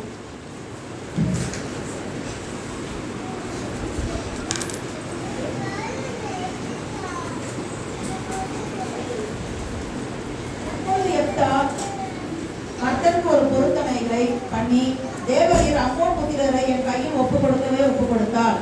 நான் அம்மோன் புத்திரர் இடத்திலிருந்து சமாதானத்தை திரும்பி வரும்போது என் வீட்டு வாசற்படியிலிருந்து எனக்கு எதிர்கொண்டு வருவது எதுவோ அது கர்த்தருக்கு உரியதாகும், அதை சர்வாங்க தகனங்களையாக செலுத்துவேன் என்றான். எப்போ அம்மோன் புத்திரர்கள் யுத்தம் பண்ண அவர்களுக்கு விரோதமாய் புறப்பட்டு போனான். கர்த்தர் அவர்களை அவன் கையில் ஒப்புக் கொடுத்தார். அவர்களை ஆரோவே துவங்கி நிமித்திற்கு போகும் மட்டும் திராட்சை தோட்டத்து நிலங்கள் வரைக்கும் மகா சங்காரமாய் முறியடித்து 20 பட்டணங்களை பிடித்தான். இப்படி அம்மோன் புத்திரர் இஸ்ரவேல் புத்திரருக்கு முன்பாக தாழ்த்தப்பட்டார்கள். அவன் அவர்களை ஆரோவே துவங்கி மின்னித்திற்கு போகும் மற்றும் திராட்சை தோட்டத்து நிலங்கள் வரைக்கும் மகா சங்காரமாய் முறியடித்து 20 பட்டணங்களை பிடித்தான். இப்படி அம்மோன் புத்திரர் இஸ்ரவேல் புத்திரருக்கு முன்பாக தாழ்த்தப்பட்டார்கள். எப்தா மிஸ்பாவில் இருக்கிற தன் வீட்டுக்கு வருகிற போது இதோ அவன் குமாரத்தை தம்பூர் வாசித்து நடனம் செய்து அவனை எதிர்கொண்டு வந்தாள். அவள் அவனுக்கு ஒரே பிள்ளையானவள். அவளை அல்லாமல் அவனுக்கு குமாரரும் இல்லை, குமாரத்தையும் இல்லை. அவன் அவளை கண்டவுடனே தன் வஸ்திரங்களை கிழித்து கொண்டு, ஐயோ என் மகளே, என்னை மிகவும் மனமடியவும் கலங்கவும் பண்ணுகிறாய். நான் கர்த்தரை நோக்கி என் வாயை திறந்து சொல்லிவிட்டேன், அதை நான் மாற்றக்கூடாது என்றான். அப்பொழுது அவள், என் தகப்பனே, நீ கர்த்தரை நோக்கி உங்களுடைய வாயை திறந்து பேசுவீர் அல்லவோ? அம்மோன் புத்திரராக உங்களுடைய சத்துருக்களுக்கு நீதியை சரி கட்டவும் ஜெயத்தை கர்த்தர் உமக்கு கட்டளையிட்டபடியினால் உங்களுடைய வாயிலிருந்து புறப்பட்டபடி எனக்கு செய்யும் என்றான். பின்னும் அவள் தன் தகப்பனை நோக்கி, நீர் எனக்கு ஒரு காரியம் செய்ய வேண்டும். நான் மலைகளின் மேல் போய் திரிந்து நானும் என் தோழிமார்களும் என் கண்ணிமையை நிமித்தம் துக்கம் கொண்டாட எனக்கு 2 மாதம் தவணை கொடுக்கும் என்றாள். அதற்கு அவன், போய் வா என்று அவளை 2 மாதத்துக்கு அனுப்பிவிட்டான். அவள் தன் தோழிமார்களோட கூட போய் தன் கண்ணி நிமித்தம் மலைகளின் மேல் துக்கம் கொண்டாடி 2 மாதம் முடித்த பின்பு தன் தகப்பனிடத்துக்கு திரும்பி வந்தாள். அப்பொழுது அவள் பண்ணியிருந்த தன் பொருத்தனின்படியே அவளுக்கு செய்தால் அவள் புருஷனை அறியாதிருந்தாள். இங்கே பார்த்தீங்கன்னா எப்தான் ஒரு மனிதன். அவன் வந்து அம்மோன் புத்திரர் மேலே வந்து போர் செய்ய போனான். போர் செய்ய போகிறதுக்கு முன்னாடி கர்த்தர்கிட்ட வந்து ஒரு பொருத்தனை வைக்கிறான். இந்த மாதிரி நான் வந்து போர் செஞ்சு நான் வந்து ஜெயிச்சிட்டேன்னா, சந்தோஷமாக வீட்டுக்கு வந்துட்டேன்னா, என் கண்ணு முன்னாடி என்ன இருக்கோ, என் வீட்டுக்கு வாசல் ஸ்தலத்தில் என்ன இருக்கோ, நான் ரிட்டர்ன் வர சொல்ல என்ன இருக்கோ அதை நான் வந்து உங்களுக்கு தகன பலியாக செலுத்துகிறேன் அப்படின்னு சொல்லிட்டான். அதே மாதிரி கர்த்தர் வந்து அந்த போரில் வந்து எப்தா கூட இருந்தார். அவன் வந்து அம்மோன் புத்திரரையும் வந்து போய் ஜெயிச்சுட்டு அதுக்கப்புறம் பார்த்திங்கன்னா 20 பட்டணத்தையும் போய் பிடிச்சான். பிடிச்சிட்டு அவன் ரிட்டன் வீட்டுக்கு வர சொல்ல அவனோட மகள் வந்து தம்புரு வாசிச்சுட்டு நடனம் ஆடி ஆனந்தமாக அவங்க அப்பா வந்து வெல்கம் பண்ணாங்க. வெல்கம் பண்ண சொல்ல பார்த்தீங்கன்னா அவங்க அப்பா வந்து அங்கேயே மனம் உடைஞ்சி அவனோட வஸ்திரத்தை கிழித்து கொண்டு ஐயோ அப்படின்ட்டு வந்து அவன் வந்து அழுது அவன் மகள்கிட்ட போய் சொல்கிறான், ஐயோ என் மகளே, நான் வந்து கர்த்தர்கிட்ட வந்து இந்த மாதிரி என் வாயினால் ஒரு வாக்களிச்சிட்டேன், இந்த மாதிரி நான் ஜெயிச்சிட்டேன்னா நான் வந்து உங்கள் என்ன இருக்கோ அப்படின்ட்டு நான் வந்து தகன பலி செலுத்துவேன் அப்படின்ட்டு வாக்களிச்சிட்டேன் அப்படின்னு சொன்னோன்னே அந்த மகள் வந்து அவங்க அப்பா மேலே எவ்வளோ மரியாதை வச்சுருந்தா, இந்த மாதிரி நீங்கள் செய்யுங்கப்பா, நீங்கள் என்ன பண்ணுறீங்களோ நீங்கள் செய்யுங்க அப்படின்னு சொல்லிட்டு அதே மாதிரி அவங்க அப்பாவும் அவனோட ஒரே மகனை எடுத்துன்னு போயிட்டு இந்த மாதிரி தகன பலி செலுத்திட்டாரு. இங்கே பார்த்திங்கன்னா எப்தாக்கு வந்து ஒரே ஒரு பொண்ணு தான். அந்த பொண்ணை தவிர வச்சு வேறு யாருமே இல்லை. அவனுக்கு வேறு ஒரு மகளோ வேறு யாருமே இல்லை. ஆனாலும் கர்த்தருக்குன்ட்டு நம்ம வந்து பொருத்தனை பண்ணிட்டோம், நம்ம ஜெயிச்சிட்டோம், கர்த்தர் நம்மளுக்கு நம்ம என்ன சொன்னோமோ அவர் செஞ்சிட்டாரு, அப்போ நம்ம ஏன் செய்யக்கூடாது அப்படின்ட்டு இருந்த மகளையும் எடுத்துகிட்டு போய் தகன பலி செலுத்திட்டாரு. அதே மாதிரி தான் வாலிப பிரயாணத்தில் நம்ம எல்லோரும் வந்து நிறைய நம்ம வேணும் அப்படின்ட்டு ப்ரேயர் பண்ணுறோம். ப்ரேயர் பண்ண சொல்ல என்ன அது கர்த்தர் வந்து ஓகே அப்படின்ட்டு பண்ணி கொடுத்துட்றாரு. பண்ணி கொடுத்ததுக்கப்புறமா வந்து என்ன கேட்குறோமோ அதை நடத்தி கொடுத்துட்றாரு அதே மாதிரி. ஆனால் வந்து நம்ம அது கீழ்ப்படிஞ்சு எல்லாரும் வந்து போய் என்ன சொன்னோமோ அதை வந்து நம்ம செஞ்சோமா அப்படின்னு எல்லோரும் நினச்சி பாருங்கள். அப்படி இனிமேட்டு இருக்காதீங்க. ஏன்னா எப்தாக்கு வந்து ஒரே மகள், அதையும் விட்டுட்டு இது நான் கர்த்தருக்கு வாக்களிச்சிட்டேனே அப்படின்ட்டு அவர் போய் தகன பலி விட்டார். ஆனால் நம்மளுக்கு வந்து நிறைய இருக்குல்ல, நம்ம ஏன் அவருக்காக என்ன நம்ம வந்து பொருத்தனை செஞ்சோமோ அதை எடுத்துன்னு போய் நம்ம வந்து அவருக்கு செய்யணும். ஓகேவா? நெக்ஸ்ட்டு வந்து பொய் சொல்லாமை. எடுத்துக்கொண்டு வாசிங்க அப்போஸ்தலரின் புஸ்தகம் 5ஆவது அதிகாரம் 1 to 10 வரைக்கும். கடகடன்னு வாசிங்க. பேருள்ள ஒருவனும் அவனுடைய மனைவியாக சபிராலும் தங்கள் காணியாட்சியை விற்றார்கள். தன் மனைவி அறிய அவன் கிரயத்திலே ஒரு பங்கை வஞ்சித்து வைத்து அப்போஸ்தலருடைய பாதத்திலே வைத்தான். பேதுரு அவனை நோக்கி, அனனியாவே, நிலத்தின் கிரயத்தில் ஒரு பங்கை வஞ்சித்து வைத்து பரிசுத்த ஆவியினிடத்தில் பொய் சொல்லும்படி சாத்தான் உன் இருதயத்தை நிரப்பினதென்ன? அதை விற்கும் முன்னே அது உன்னுடையதா இருக்கவில்லையோ? அதை விற்ற பின்பு அதன் கிரயம் உன் வசத்தில் இருக்கவில்லையோ? நீ உன் இருதயத்தில் இப்படிப்பட்ட எண்ணம் கொண்டதென்ன? நீ மனுஷர்களிடத்தில் அல்ல தேவனிடத்தில் பொய் சொன்னாய் என்றான். அனனியா இந்த வார்த்தைகளை கேட்கவே விழுந்து ஜீவனை விட்டான். இவ்வாறே கேள்விப்பட்ட யாவரும் மிகுந்த பயம் உண்டாயிற்று.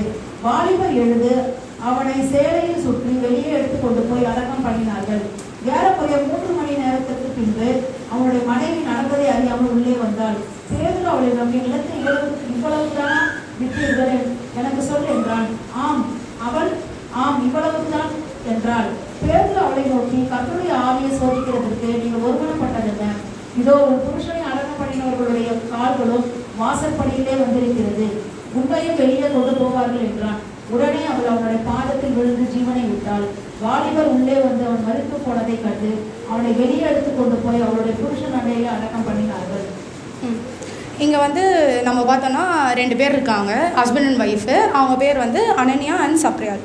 அவங்க வந்து அவங்கக்கிட்ட இருக்க சொத்து பத்தங்கள் விச் இஸ் ப்ராப்பர்ட்டி எடுத்துன்னு போயிட்டு விற்று காசை எடுத்துகிட்டு வர சொல்ல அவங்க 2 பேர் டிசைட் பண்ணி இந்த மாதிரி ஒரு பங்கு எடுத்து நம்ம வந்து நம்மளுக்குன்னு வச்சுக்கலாம் அப்படின்ட்டு அதை எடுத்து வச்சுட்டு மீதி எடுத்துன்னு போய் பேதுருக்கிட்ட போய் கொடுக்குறாங்க. அனனியா எடுத்துன்னு போய் கொடுக்க சொல்ல இந்த மாதிரி பேதுரு வந்து கேட்குறாரு, இவ்வளோ தான் நீங்கள் வந்து விற்ற காசா அப்படின்னு கேட்க சொல்ல அனனியா வந்து அங்கே போய் சொல்கிறான் இந்த மாதிரி ஆமாம் அப்படின்ட்டு. அப்போ வந்து பேதுரு வந்து நீங்கள் விற்கிறதுக்கு முன்னாடியும் அந்த ப்ராப்பர்ட்டி வந்து உங்களது தான், விற்றதுக்கப்புறம் கூட அந்த பணம் வந்து உங்களது தான் அப்படின்னு சொல்லி ஒரு பங்கை எடுத்து வைத்து கர்த்தருக்கு பொய் சொல்லாமை அப்படின்ட்டு அவர் சொன்னோன்னே பேதுரு சொன்னோன்னே அனன்யா வந்து அந்த இடத்துலேயே வந்து கீழே விழுந்து மரித்து ஜீவனை விட்டுட்டான். ஏன்னா அவன் வந்து அவங்க பொய் சொன்னான். ஓகேவா? ஜீவனை விட்டுட்டான். அதுக்கப்புறம் அந்த சடலத்தை வந்து அங்கே இருந்த வாலிபர் வந்து புடவையால் சுற்றி எடுத்துன்னு போயிட்டு இதில் போட்டான், எடுத்துகிட்டு போயிட்டாங்க. 3 மணி நேரம் கழித்து அவனோட ஒய்ஃபு சப்ரியால் வந்து எதுவுமே தெரியாமல் பேதுருக்கிட்ட வரான். பேதுருக்கிட்ட வந்தோடனே அவகிட்டேயும் வந்து பேதுரு கேட்குறாரு, இந்த மாதிரி இவ்வளோ தான் நீங்கள் விற்ற காசா அப்படின்னு கேட்டோடனே அவளும் வந்து அங்கே வந்து போய் சொல்கிறான். அப்போ வந்து பேதுரு வந்து சொல்கிறாரு, கர்த்தரிடத்தில்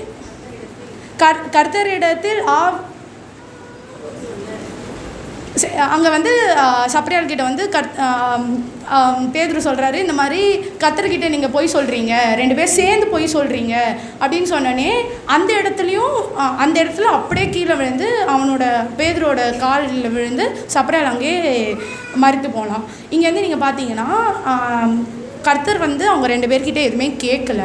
இவங்களே வாண்டடாக எடுத்துன்னு போய் செய்கிறத ஒன்று கூட ஒழுங்காக செய்யாமல் போய் சொல்லி செய்கிறாங்க. அப்படி செய்கிறதுனால, அவங்க பொய் சொல்கிறதுனால அந்த இடத்துலையே அவங்க மரித்து ஜீவனை விட்டாங்க. அதே மாதிரி வாலிப பேரத்தில் வந்து எல்லாரும் வந்து அப்பா அம்மாவுக்கு தெரியாமல் இது தானே பொய் சொல்லிக்கலாம் அப்படின்ட்டு நிறைய பேர் வந்து செய்கிறோம் எல்லோரும் சேர்ந்து. பட் வந்து லைக் அப்படி இருக்கக்கூடாது.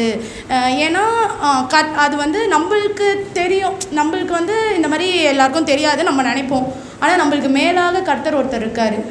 அவர் வந்து கண்டிப்பாக எல்லாரையும் நோட் பண்ணிகிட்டே இருப்பார்.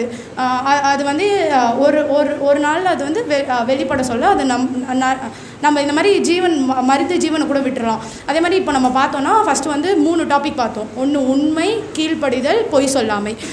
இந்த 3மே சேர்ந்து பார்த்திங்கன்னா இதான் வந்து ஒழுக்கம். கர்த்தரை வந்து ஒழுக்கமாக பின்பற்றினா, இந்த 3த்தையும் சேர்த்து ஒழுக்கமாக பின்பற்றினா நம்மளும் வந்து கர்த்தரால் ஆசீர்வதிக்கப்படுவோம். ஆமென், ஹல்லேலூயா. இந்த வார்த்தை கொடுத்ததுக்காக நன்றி, இந்த வாய்ப்பு அளித்ததுக்கும் நன்றி. Thank you so much, Roshni. Hallelujah.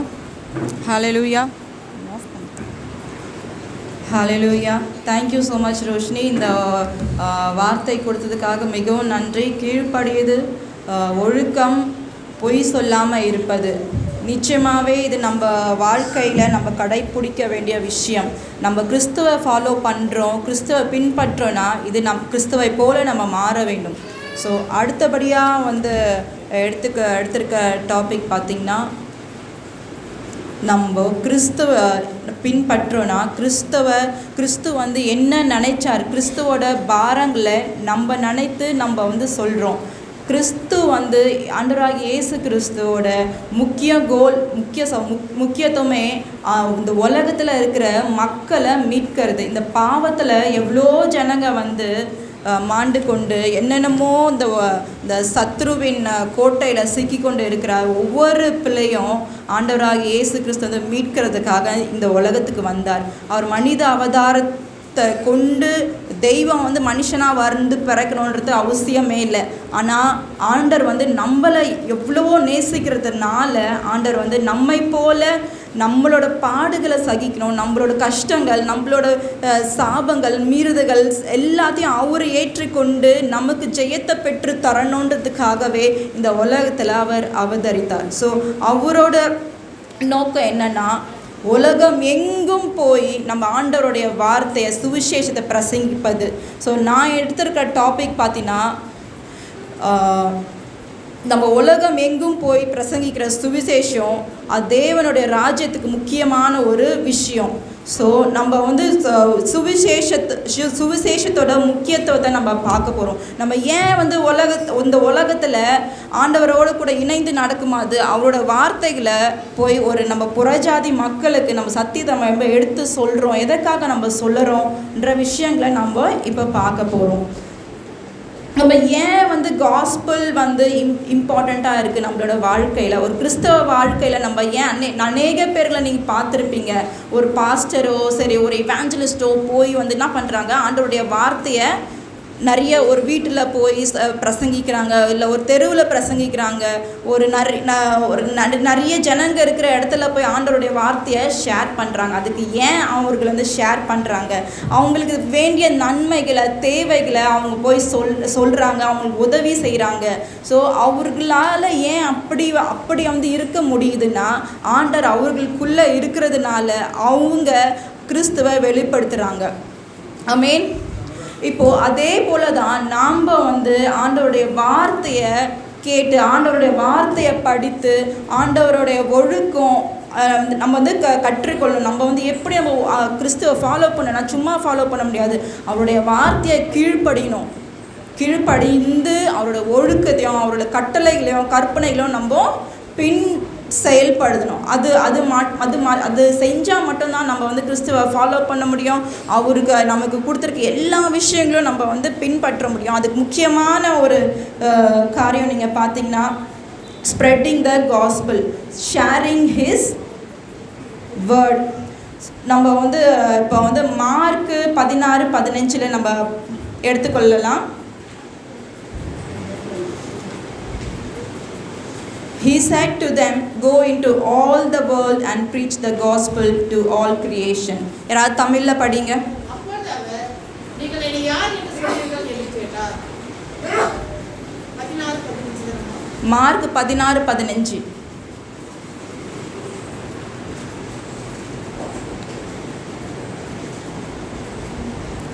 சரி, ஆண்டவராகிய இயேசு கிறிஸ்து என்ன சொல்றாருன்னா, நீங்கள் உலகமெங்கும் போய் சர்வ சிருஷ்டிக்கும் சுவிசேஷத்தை பிரசங்கியுங்கள். ஸோ இதுதான் ஆண்டவருடைய எண்ணம், முக்கியத்துவம், அதுதான் ஆண்டவருடைய கோல். ஸோ நம்ம இந்த பாவம் நிறைஞ்ச உலகத்தில் ஆண்டவரோட சுவிசேஷத்தை நம்ம போய் உலகம் எங்கே இருக்கிற எல்லா ஜனங்களுக்கும் நம்ம வந்து பிரசங்கிக்கணும். பாவத்தில் இருக்கிற ஜனங்களுக்கு உண்மையை, சத்தியத்தை நம்ம அறிவிக்கணும். அதுதான் ஆண்டவருடைய நோக்கமாக இருக்கிறது. அடுத்து மத்தேயு 24:14 படிங்க.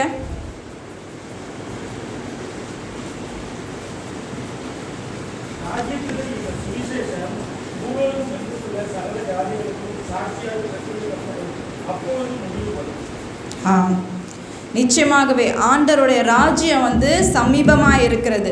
ஆண்டவருடைய ராஜ்யத்துக்கு நம்ம அறுவடையை சேர்க்கணும். ஆண்டவருடைய சுவிசேஷத்தை ஒவ்வொரு ஜனங்களுக்கும் நம்ம போய் சொன்னோன்னா, இப்போ நம்ம நிறைய இதில் நம்ம வந்து வெட்கப்படுவோம், யோசிப்போம். நம்ம போய் சுவிசேஷத்தை எப்படின்னு சொல்கிறது, நம்ம சராசரியான ஒரு மனுஷங்க தானே, நம்ம போய் இதெல்லாம் ஒரு பாஸ்டருங்க பார்த்துப்பாங்க, நம்ம எதுக்கு தேவையில்லாத டெய்லி சர்ச்சுக்கு போகலாம், வாரம் வந்து கரெக்டான டைமுக்கு போயிட்டு அட்டன் பண்ணிட்டு வந்துடலாம். கிடையாது, நிச்சயமாக அது கிடையாது. நம்மளோட அது கடமையாக இருக்கிறது. ஆண்டவருடைய வார்த்தையை, ஆண்டவருடைய சத்தியத்தை நம்ம வந்து ஜனங்களுக்கு நம்ம தெரிவிக்கும் போது, நம்ம பக்கத்து வீட்லேயே இருப்பாங்க நிறைய ஆண்டவரை பற்றி தெரியாதவங்க, இந்த ஜனங்க நிறைய பேர் இருப்பாங்க. அவங்களுக்கு நம்ம போய் இதுதான் இயேசு கிறிஸ்து எனக்கு நிறைய நன்மைகளை செஞ்சார், என்னோடய பாவத்தை எடுத்ததுனால நான் அவருக்குள்ளே நான் ஆசீர்வாதமாக இருக்கிறேன், நீங்களும் நம்புங்க. இந்த உலகத்தை ரட்சிக்க வந்த தேவன் அவர் தான், நம்மளோட தேவன் அவர் தான், இந்த அண்ட சராசரங்களை உருவாக்கின தேவன் அவர் தான் என்று நீங்கள் அவங்களுக்கு சொல்லி பாருங்க. நிச்சயமாக உங்களால் ஒரு ஆத்மா மனம் திரும்பும். அடுத்தது இந்த சுவிசேஷம் வந்து எதனால் முக்கியத்துவமாக இருக்கிறது நம்ம பார்க்கலாம். யோவான் 3:16 படிங்க. தேவன் தம்முடைய ஒரே பேரான குமாரனை விசுவாசிக்கிறவன் எவனோ கெட்டு போகாமல் நித்திய ஜீவனை அடையும்படிக்கு அவரை தந்தருளி இவ்வளவாய் உலகத்தில் அன்பு கூர்ந்தார். ஆமென். ஆண்டவர் பிதா, பரிசுத்த ஆவி, அவர் வந்து அவரோட சொந்த குமாரனை நமக்காக கொடுத்தார்னா எதற்காக அவர் நமக்காக கொடுத்தார்? இந்த உலகத்தில் ஆளுறவன் ஒருத்தன் இருக்கான். ஸோ அவன் கிட்டேருந்து நம்மளை மீட்டு கொள்ளணுன்றதுக்கு அவரோட குழந்தையே அவர் வந்து தகன பலியாக நமக்காக அவர் கொடுக்குறாரு. ஸோ இந்த ஒரு காரியத்தை நம்ம எப்பவுமே ஒரு சுவிசேஷத்தை நம்ம அறிவிக்கும் போது இதை நம்ம வந்து முக்கியத்துவமாக வச்சு நம்ம வந்து அறிவிக்கணும். ஸோ அடுத்தபடியாக 1 கொரிந்தியர் 15:3-4 படிங்க.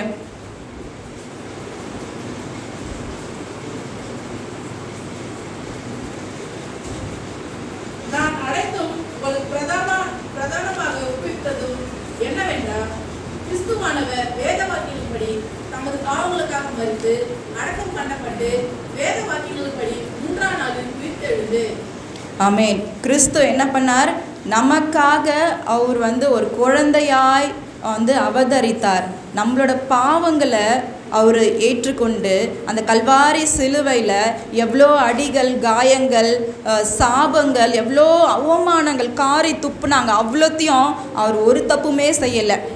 அந்த தேவன் எல்லாமே நம்மளை யோசித்து அவர் வந்து எல்லாத்தையும் அவர் தலையில் போட்டு பழியை ஏற்றுக்கொண்ட தெய்வம் எதற்கு எல்லாத்தையும் ஏற்றுக்கொண்டு அதை வந்து நமக்காக, நம்மளோட பாவங்களுக்காக அவர் ஏற்றுக்கொண்டு அவர் மரித்தார். அதே போல் நம்ம வந்து இந்த வாழ்க்கையில் அவரை விசுவாசிச்சு அவரோட நம்ம வந்து எல்லா பாவங்களையும் நம்ம விட்டு பரிசுத்தமாய் அந்த கிறிஸ்துவ எப்படி அடக்கம் பண்ணாங்களோ, கிறிஸ்துவ அடக்கம் அதே போல் நம்மளோட பாவங்கள், சாபங்கள் எல்லாத்தையும் நம்ம விட்டு நம்ம ஒரு ரீபத் மாதிரி ஒரு புது சிருஷ்டியாக நம்ம வந்து ஆண்டவருக்காக பரிசுத்த ஒரு வாழ்க்கையை நம்ம வந்து வாழ வேண்டும். ஸோ அடுத்தபடியாக நம்ம வந்து என்ன வந்து ஏன் நம்ம வந்து ஒரு காஸ்பலை சத்தியத்தை இயேசு கிறிஸ்துவை பற்றி அறிவிக்கணும் என்று நம்ம பார்க்க போகிறோம். 1 கொரிந்தியர் 9:16 யாராவது படிங்க. சுவிசேஷத்தை பிரசங்கித்து வந்து மேன்மை பாராட்ட இடமில்லை, அது என் மேல் என்ற கடமையாக இருக்கிறது. சுவிசேஷத்தை நான் பிரசங்கியாதிருந்தால் எனக்கு ஐயோ. ஆமாம், நம்ம வந்து சுவிசேஷத்தை பிரசங்கிக்கலைன்னா, ஆண்டவரை பற்றி நம்ம யாருக்குமே சொல்லலைன்னா நமக்கு அது ஐயோ, சாபம். இப்போ நீ ஒரு கிறிஸ்தவனாக இருந்து ஒரு பக்கத்து வீட்டில் நீங்கள் வந்து கிறிஸ்தவ பற்றி நீங்கள் சொல்லலைன்னா அது உங்களுக்கு சாபம். நீங்கள் வந்து ஒவ்வொரு மனுஷனும் சரி, ஆண்டவரை ஏற்றுக்கொண்டு ரட்சிக்கப்பட்ட உடனே நீங்கள் என்ன செய்யணும்? ஆண்டவர் என்னோட பாவத்தை கழுவினார், ஆண்டவர் என்னை மீட்டு கொண்டார், ஆண்டவர் எனக்கு புது வாழ்வை கொடுத்தார் என்று ஆண்டவருக்காக சாட்சியாக வந்து நிற்கணும். ஆண்டவருடைய நாமத்தை மகிமைப்படுத்தணும். அது மாத்திரம் இல்லை, ஐயா இருக்கிற எல்லா ஜனங்களுக்கும் என்ன பண்ணணும்? நம்ம ஆண்டவரை பற்றி அறிவிக்கணும். அதுதான் வந்து நம்ம கிறிஸ்தவனா இதுதான். ஒரு கிறிஸ்தவ கூட்டத்தில் போனீங்கன்னா ஒரு பிரசங்கம் இல்லாத ஒரு நிகழ்ச்சியே கிடையாது. ஒரு கிறிஸ்டியன் மீட்டிங், ப்ரேயர் மீட்டிங் போனாலே அங்கே ஒரு வேர்ட், காட்ஸ் வேர்டு இருக்கும். ஸோ இவர் பேசுகிறாரு, இவர் சுவிசேஷத்தை சொல்கிறாரு, நிச்சயமாக இருக்கும். அதே போல் நாம்பளும் சராசரி மனுஷங்க தான் நம்மளும். ஆனால் ஆண்டவரை பற்றி பேசுவதுக்கு நமக்கு வந்து எதுவுமே பயப்படக்கூடாது, ஒரு அவமானம் படக்கூடாது. ஸோ அடுத்தபடியாக கலாத்தியர் 2:20 நம்ம படிப்போம்.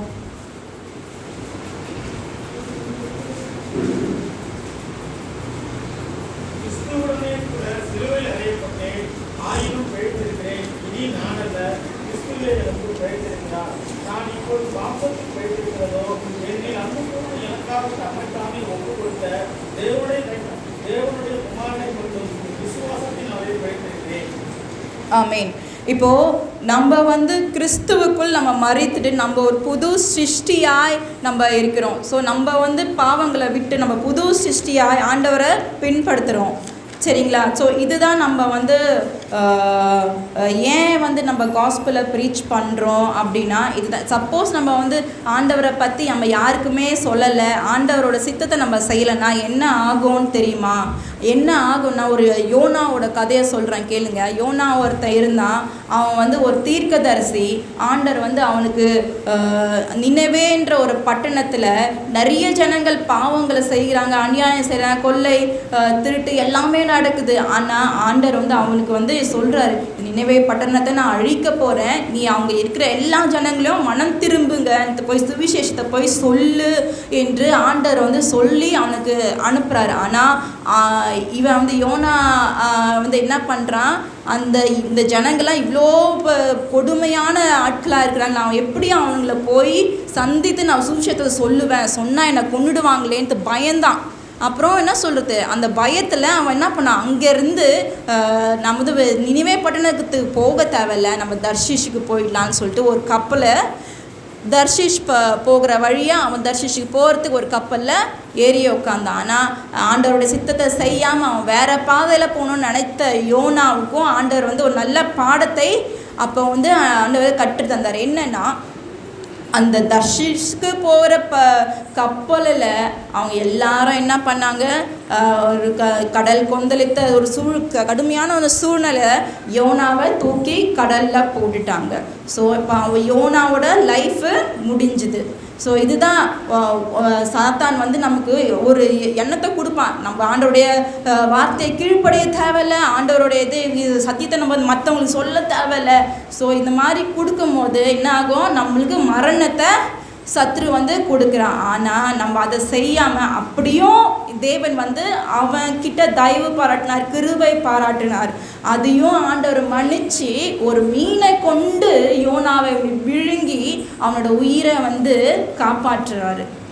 ஸோ அந்த மீன் வயிற்றுல யோவான் வந்து இந்த யோனா வந்து ஆண்டவரை நோக்கி ஜெபிச்சு, ஆண்டவரே நான் மன்னிச்சிடுங்கப்பா, நான் உங்களுடைய சித்தத்தை நான் செய்யலை, நீங்கள் சொன்ன காஸ்பிளை நான் போய் மக்களுக்கு நான் தெரிவிக்கலப்பான்னு சொல்லிட்டு அங்கே மன்னிப்பு கேட்குறேன். ஆண்டவரோடு கூட இணைந்து உருவாடுகிற வேலையில் ஆண்டவர் வந்து என்ன பண்ணுறாரு, திரும்பவும் அவனை அந்த நினைவே பட்டணத்துக்கு கூட்டிகிட்டு போய் எல்லா ஜனங்களும் ரட்சிக்கப்பட ஆண்டவர் கிருபை செய்கிறார். ஸோ அடுத்தபடியாக நம்ம என்ன பார்ப்போம்னா, ரட்சிப்பு. எதுக்கு நமக்கு ரட்சிப்பு வந்து அவசியமாக இருக்கிறது?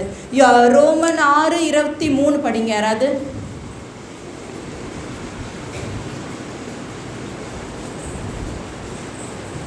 ரோமர் 6:23. பாவத்தின் சம்பளம் மரணம், தேவனுடைய கிருபை வரமோ நம்முடைய கர்த்தராகிய இயேசு கிறிஸ்துவினால் உண்டான நித்திய ஜீவன். ஆமென். ஆண்டவர் வந்து நம்ம பின்பற்றுமாறு ஆண்டவர் நமக்கு நித்திய ஜீவனை கொடுக்கிறார். நம்ம இந்த உலகத்தில் பாவம் செஞ்சு பாவத்தோட சம்பளம் பார்த்திங்கன்னா அது மரணம் தான். ஸோ யோனா வந்து செத்து போயிருக்கணும், ஆனால் ஆண்டவர் வந்து என்ன பண்ணார், ஜீவனைக்கு மீட்டு கொடுக்குற நம்மளோட தேவன் வந்து மன்னிக்கிற தேவன். பின்னதான் பாவங்களை செஞ்சாலும் ஆண்டவர் கிருபையாய் நமக்கு மன்னிப்பை கொடுக்குறாரு. ஸோ இதுதான் அவரோட கருணை, மன்னிப்பு, அன்பு, இது நமக்கு வந்து ரொம்பவே பெரிதாக இருக்குது. அடுத்தது அப்போஸ்தலர் சுவிசேஷம் 3:19 யாராவது படிங்க, சீக்கிரமாக படிங்க.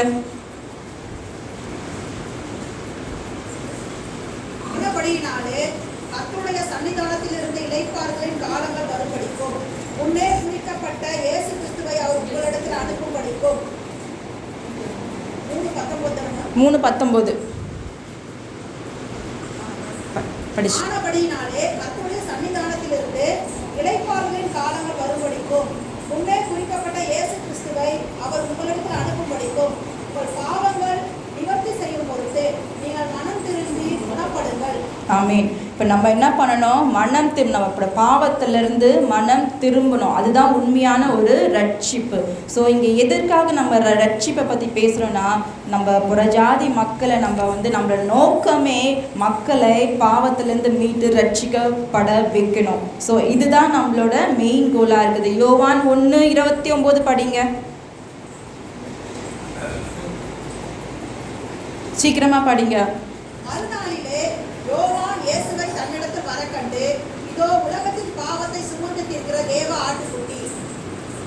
அவரே நமக்கு என்ன, தேவ ஆட்டுக்குட்டியாக இருக்கிற நம்மளோட பாவத்திலேருந்து நம்மளை இந்த உலகத்தை மீட்க அவரே தேவ ஆட்டுக்குட்டியாக நமக்கு வந்து இந்த உலகத்தில் அவதரித்தார்.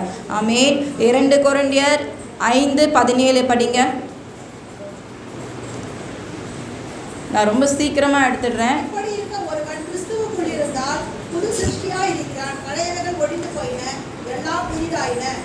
ஆமாம், நம்ம உண்மையாக ரட்சிப்பு பெற்றுக்கொள்ளணுன்ற எண்ணம் வரும்போது நம்ம என்ன பண்ணணும், ஒரு புது சிருஷ்டியாக நம்ம செஞ்ச பாவம், ஃப்ளாஷ்பேக்கு, பாஸ்ட்டு எல்லாத்தையும் என்ன பண்ணணும், மறந்துட்டு ஆண்டவர் வந்து எல்லாத்தையும் கழுவி போட்டுடுறார். கழுவிட்டு நம்ம ஒரு புது கிரியேஷனாக, ஒரு புது மனுஷனாக ஆண்டவர் வந்து ஒரு பரிசுத்தவானா, நீதிமானாய் ஆண்டவர் வந்து நம்மளை மாற்றுகிறார். அதை இந்த நீதிமான் நம்ம வந்து என்ன பண்ணணும், கடைசி வாழ்நாள் முடிவதுக்கு வரைக்கும் நம்ம வந்து அதை வந்து அந்த கட்டளை, ஆண்டவருடைய கட்டளைகள், ஆண்டவருடைய வார்த்தையை நம்ம கீழ்ப்படிந்து உறுதியாக ஆண்டவரை நம்ம பற்றிக்கொள்ளணும். So why it is important to preach gospel.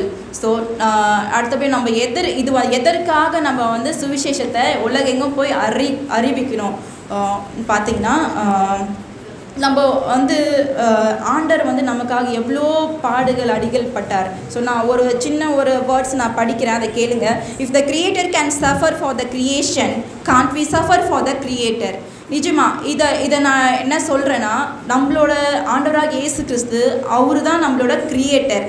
So அவர் வந்து நமக்காக அவதரித்தார், மனுஷனாக மாம்சமாக வந்தார், நமக்காக நம்மளோட மனுஷனாக போய் அவர் வந்து எவ்வளோ பாடுகள் சகித்தார், உபவாசம் இருந்தார், எவ்வளோ மக்களுக்கு சேவைகள் அவர் செஞ்சார். ஸோ நம்ம வந்து அந்த சேவைகள்லாம் நம்ம பார்க்குறோம். அது ஆனாலும் இந்த யூத மக்களுங்க என்ன பண்ணாங்க, அவரை ஏற்றுக்கொள்ளவே இல்லை. ஏற்றுக்கொள்ளாமல் அவர் மேலே என்ன சொல்கிறது, பொய்யான பழியை போட்டு சிலுவையில் அறைய வச்சாங்க. ஸோ ஆனாலும் ஆண்டவர் வந்து நமக்காக இது செஞ்சதுனால நம்ம வந்து ஆண்டவருக்கு இது கூட செய்யக்கூடாது. ஆண்டவருக்காக என்ன பண்ணக்கூடாது, ஒரு ஊழியம் ஆண்டவரை பற்றி யாருக்காவது ஒரு நன்மையான ஒரு வார்த்தையை சொல்லக்கூடாதா என்ற ஒரு காரியத்தை தான் நான் உங்களுக்கு சொல்லுறேன். ஸோ அடுத்தபடியாக நம்ம வந்து ஏன் வந்து ஆண்டவருடைய வார்த்தையை நம்ம இப்போ நிறைய பேர் சர்ச்சைக்கு வரோம், நம்ம ஏன் ஆண்டவருடைய வார்த்தை இப்போ நம்ம பக்கத்தில் நம்ம போய் சுவிசேஷமாக மாற்றோம், ஏன் சொல்ல மாற்றோம் பாருங்கள். ரோமர் அதிகாரம் 1:16 யாராவது படிங்களேன். கிறிஸ்துவின் சுவிசேஷத்தை குறித்து நான் வெட்கப்படேன். முன்பு யூதரிலும் பின்பு கிரேக்கரிலும் விசுவாசிக்கிறவன் எவனோ அவனுக்கு ரட்சிப்பு உண்டாவதற்கு அது தேவ பலனாயிருக்கிறது. ஆமாம், அநேக வேலையில் நம்ம என்ன பண்ணுறோம், கிறிஸ்துவோட வார்த்தையை சொல்கிறதுக்கு மற்ற மக்கள்கிட்ட சொல்கிறதுக்கு நம்ம வந்து என்ன பண்ணுறோம், அவமானப்படுறோம். கிறிஸ்தவ பற்றி நம்ம பேசுகிறதுக்கு நம்ம வெட்கப்படுறோம்.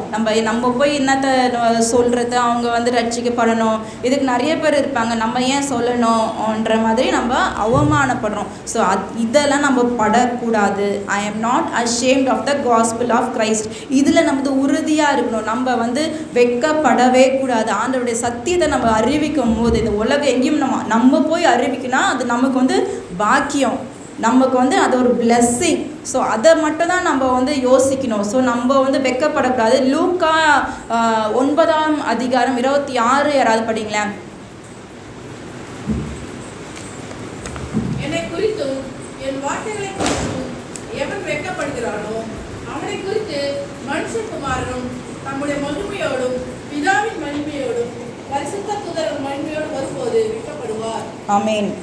அதே மாதிரி தான் நம்ம வந்து என்ன பண்ணக்கூடாது, வெட்கப்படக்கூடாது. நீங்கள் வெட்கப்பட்டீங்கன்னா என்ன ஆகும், பிதா வந்து உங்களை பற்றி என்ன பண்ணுவார், வெட்கப்படுவார். நான் கூட சின்ன வயசில் பார்த்தீங்கன்னா ஸ்கூல் படிக்கும்போது என்னோடய ஃப்ரெண்ட்ஸ் எல்லாம் வந்து கேட்பாங்க, ஏய் நீ வந்து பெந்தகோஸ்து தானே அப்படின்னு கேட்பாங்க. அந்த டைமில் நான் பெந்தகோஸ்துலாம் இல்லை, நான் ப்ராட்டஸ்டன்ட். ஒரு மாதிரி நக்கலாக நான் பேசுவேன், நான் ப்ராட்டஸ்டன்ட்டு, நாங்கள்லாம் சிஎஸ்ஐ பேக்ரவுண்டு. ஆண்டவரை மறுதளித்தேன் சின்ன வயசில். நான் என்ன பண்ணேன், ஆண்டவரை மறுதளித்தேன். இது அவங்க கேட்பாங்க, ரொம்ப என்ன சொல்கிறது, ஒரு மாதிரி கேட்பாங்க, நீங்கள்லாம் பூ வைக்க மாட்டீங்க, பொட்டு வைக்க மாட்டீங்க, அலலியா கூட்டம் தானே, பெந்தகோஸ்துங்க தானே. இல்லை நாங்கள் பெந்தகோஸ்லாம் கிடையாது, ப்ராட்டஸ்டன்ட். ரொம்ப என்ன சொல்கிறது, அது ஒரு கௌரவமாக ஒரு ப்ரைடாக, நாங்கள் அந்த ஆட்கள்லாம் கிடையாது, நாங்கள் ஹை கிளாஸு அந்த மாதிரி நான் சொன்ன ஒரு காலம் இருந்தது. ஆனால் இப்போ வந்து நான் தைரியமாக சொல்வேன், நாம் யார், பெந்தகோஸ்த் அல்லேலூயா கூட்டம். ஆமென்.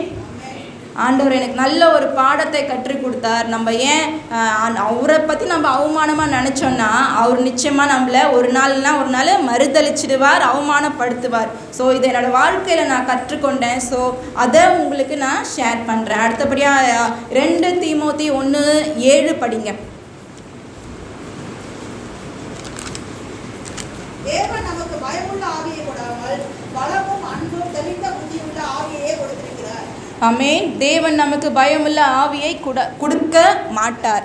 நம்ம வந்து எல்லா விஷயத்துலையும் தைரியமாக இருக்கணும், பலமாக, அன்பு, தெளிந்த புத்தி, ஞானம், இதை வச்சு தான் நம்ம வந்து என்ன பண்ணணும், ஆண்டவருக்குள்ளே வாழணும். ஸோ இதை எப்போவுமே நீங்கள் ஞாபகம் வச்சுங்க. உங்களுக்கு நிறைய டைமில் ஆண்டவருடைய வார்த்தை பிரசங்கிக்கிறது நிறைய விஷயத்தில் நீங்கள் பயப்படுவீங்க. நிறைய வேலைக்கு போகும்போது, இன்டர்வியூ கொடுக்கும்போதும் சரி, நிறைய விஷயத்தில் நம்ம வந்து என்ன சொல்கிறது, ஒரு நடுக்கம் வந்துடும். அப்போ வந்து ஆண்டவர் நம்மளோட கூட இருக்கிறார். நமக்கு ஆண்டவர் வந்து பயத்தின் ஆவியை கொடுக்கவே இல்லை. ஏன்னா நம்ம வந்து ஆண்டவருடைய பிள்ளைங்க. ஸோ ஆண்டவரோட பிள்ளைங்க நம்மளை வந்து எப்படி ஆண்டவர் வச்சிருக்காரு, ராஜாக்களும் ராஜாத்திகளுமாக ஆண்டவர் நம்மளை வைத்திருக்கிறார்.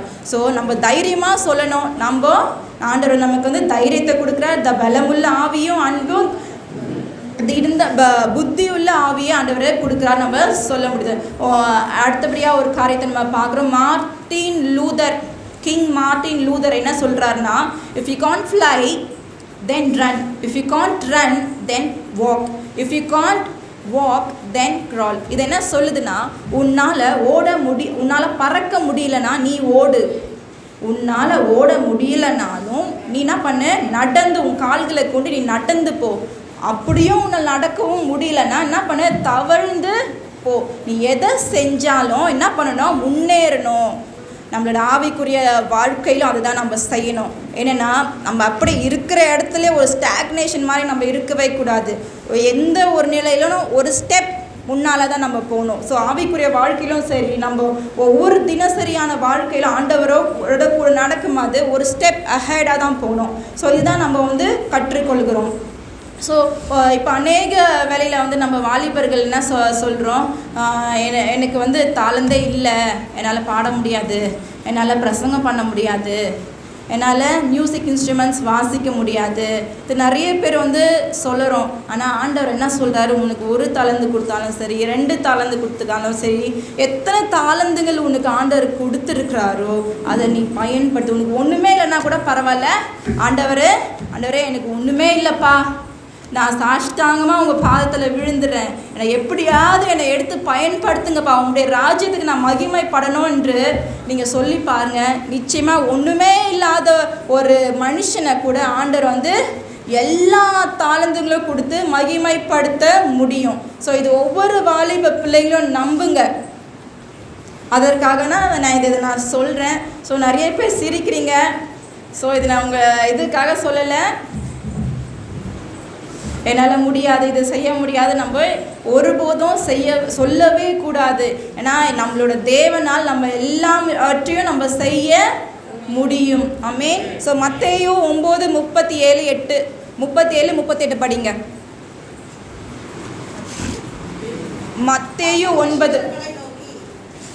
அறுப்பு மிகுதி, வேலையாட்களோ கொஞ்சம். ஆதலால் அறுப்புக்கு எஜமான் தமது அறுப்புக்கு வேலையாட்களை அனுப்பும்படி அவரை வேண்டிக் கொள்ளுங்கள் என்றார். ஆமீன். இப்போ நம்ம ஆண்டவருடைய எண்ணம், ஆண்டவருடைய மனசு எப்படி இருக்குது பாருங்க. ஸோ ஆண்டவர் அங்கலாய்க்கிறாரு. என்ன, அறுப்பு மிகுதி ஆனால் வேலையாட்களோ மிக குறைவு. ஸோ நம்ம இதை நம்ம உணரணும். நம்ம ஏன் ஒரு கிறிஸ்தவர்களாக ஒரு டெய்லி ஜஸ்ட் சர்ச் கோயிங் கிறிஸ்தவர்களாக இருக்கக்கூடாது. ஒவ்வொருத்தருக்கும் ஒரு பொறுப்பு இருக்குது, ஒவ்வொரு என்ன சொல்கிறது, ஒரு கடன் இருக்குது. அது நிச்சயமாக அது ஒரு கடனை நம்ம உணரணும். ஏன்னா ஆண்டவர் நம்மளோட பாவங்களை இதுலேருந்து மீட்டு கொண்டார். ஸோ ஆண்டவருக்காக நம்ம வாழணும்.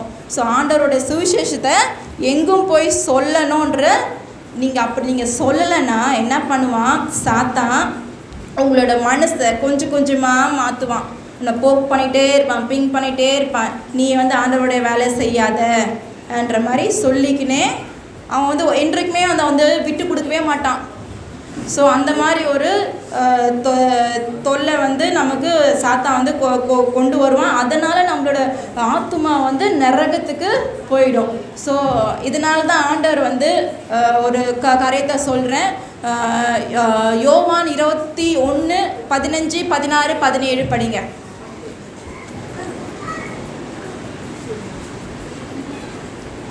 யோவான் 21:15-16-17. இயேசு சீமோன் பேதுருவை நோக்கி, யோனாவின் குமாரனாகிய சீமோனே, இவர்களிலும் அதிகமாய் நீ இடத்தில் அன்பாயிருக்கிறாயா என்று கேட்டார். அதற்கு அவன், ஆம் ஆண்டவரே, உம்மை நேசிக்கிறேன் என்பதை நீர் அறிவீர் என்றான். அவர், என் ஆட்டுக்குட்டிகளை மேய்ப்பாயாக என்றார். 2ஆம் தரம் அவர் அவனை நோக்கி, யோனாவின் குமாரனாகிய சீமோனே, நீ என்னிடத்தில் அன்பாயிருக்கிறாயா என்றார். அதற்கு அவன், ஆம் ஆண்டவரே, உம்மை நேசிக்கிறேன் என்பதை நீர் அறிவீர் என்றார். அவர், என் ஆடுகளை மேய்ப்பாயாக என்றார். 3ஆம் தரம் அவனை நோக்கி, யோனாவின் குமாரனாகிய சீமோனே, நீ என்னை நேசிக்கிறாயா என்று அவர் 3ஆம் தரம் தன்னை கேட்டபடியினாலே பேதுரு துக்கப்பட்டு, ஆண்டவரே, நீர் எல்லாவற்றையும் அறிந்திருக்கிறேன், நான் உம்மை நேசிக்கிறேன் என்பதையும் நீர் அறிவீர் என்றான். இயேசு, என் ஆடுகளை மேய்ப்பாயாக என்றார். ஆமென். இப்போ என்ன, இயேசு கிறிஸ்து பேதுருவை நோக்கி எத்தனை தடவை கேட்குறாரு? 3 தடவை கேட்குறாரு. அது 3 தடவை ஏன் கேட்குறாருன்னா, பேதுரு ஆண்டவரை 3 தடவை மறுதளித்து போனான். ஸோ சேவல் கூரை 3 தடவை வந்து என்ன ஆண்டவராக இயேசு கிறிஸ்துவை சிலுவையில் அறையறதுக்கு கூட்டிகிட்டு போயிட்டாங்க. ஸோ அரைஞ்சிட்டாங்க. இவன் என்ன பண்ணுறான், அங்கே இருந்தால் நம்மளையும் என்ன பண்ணாங்க, இவங்க எல்லாம் விட மாட்டாங்க, சாகடிச்சிடுவான்னு சொல்லிட்டு பயந்து ஓடி போய் ஆண்டவரை மறுதளிச்சான். 3 தடவை ஆண்டவரை மறுதளிச்சான். அதே ஒரு காரியத்தினால ஆண்டவர் வந்து 3 தடவை கேட்குறாரு, பேதுருவே நீ என்ன நேசிக்கிறாயா, பேதுருவே நீ என்ன நேசிக்கிறாயா. அப்போ வந்து பேதுரு என்ன சொல்கிறான், ஆமாம் ஆண்டவரே நான் உண்மை நேசிக்கிறேன், அது நீர் அறிவீர் என்று பேதுரு சொல்கிறான். இப்போது அது ஆண்டவர் வந்து கன்ஃபர்மேஷன் பண்ணிட்டு அவர் பேதுரு நேசிக்கிறது ஆண்டவர் தெரியுமா இல்லையா?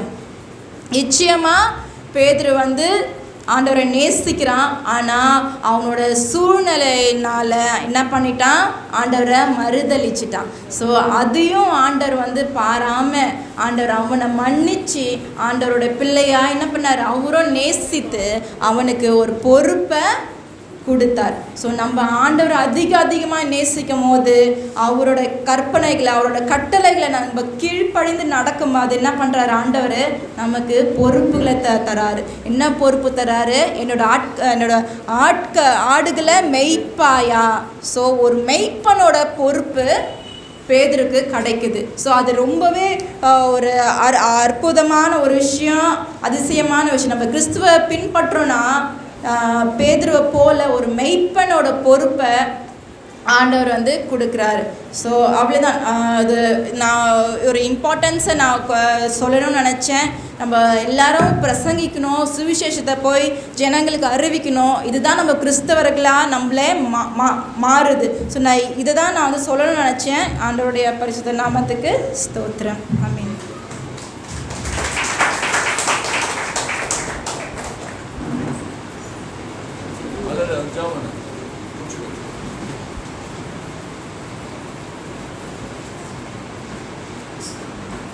ஸ்தோத்திரம் ஆண்டவரே, துதிக்கிறோம் அப்பா, நல்ல வேலைக்காக நன்றி செலுத்துகிறோம் ஆண்டவரே.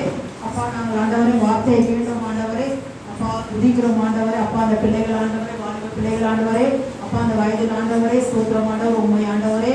அப்பா உண்மை குறித்து ஆண்டவரே, அப்பா வார்த்தைகளை பேசினார்கள் ஆண்டவரே. கர்த்தாவே ஸ்தோத்திரமான வேதத்தில் ஆண்டவர் அநேக காரியங்களை ஆண்டவரே அப்பா எங்களை வெளிப்படுத்தினார்கள் ஆண்டவரே. அப்பா ஸ்தோத்திரம் ஆண்டவர் யோபை குறித்து ஆண்டவரே, அப்பா உத்தமம் உண்மையுமாய் இருந்த ஆண்டவரே. அப்பா அவரை குறித்து பார்த்தோம் ஆண்டவரே.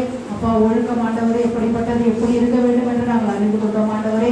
அப்பா நாங்கள் மூன்றாவதாக ஆண்டவரே, அப்பா அநேகருக்கு ஆண்டவரே, அப்பா நாங்கள் ஆண்டவரை எங்களை வெட்கப்படுத்தாதபடிக்கு ஆண்டவரே ஸ்தோத்திரம் உங்களை குறித்து அநேகருக்கு ஆண்டவரை நாங்கள் சொல்லும் காரியங்கள் ஆண்டவரே.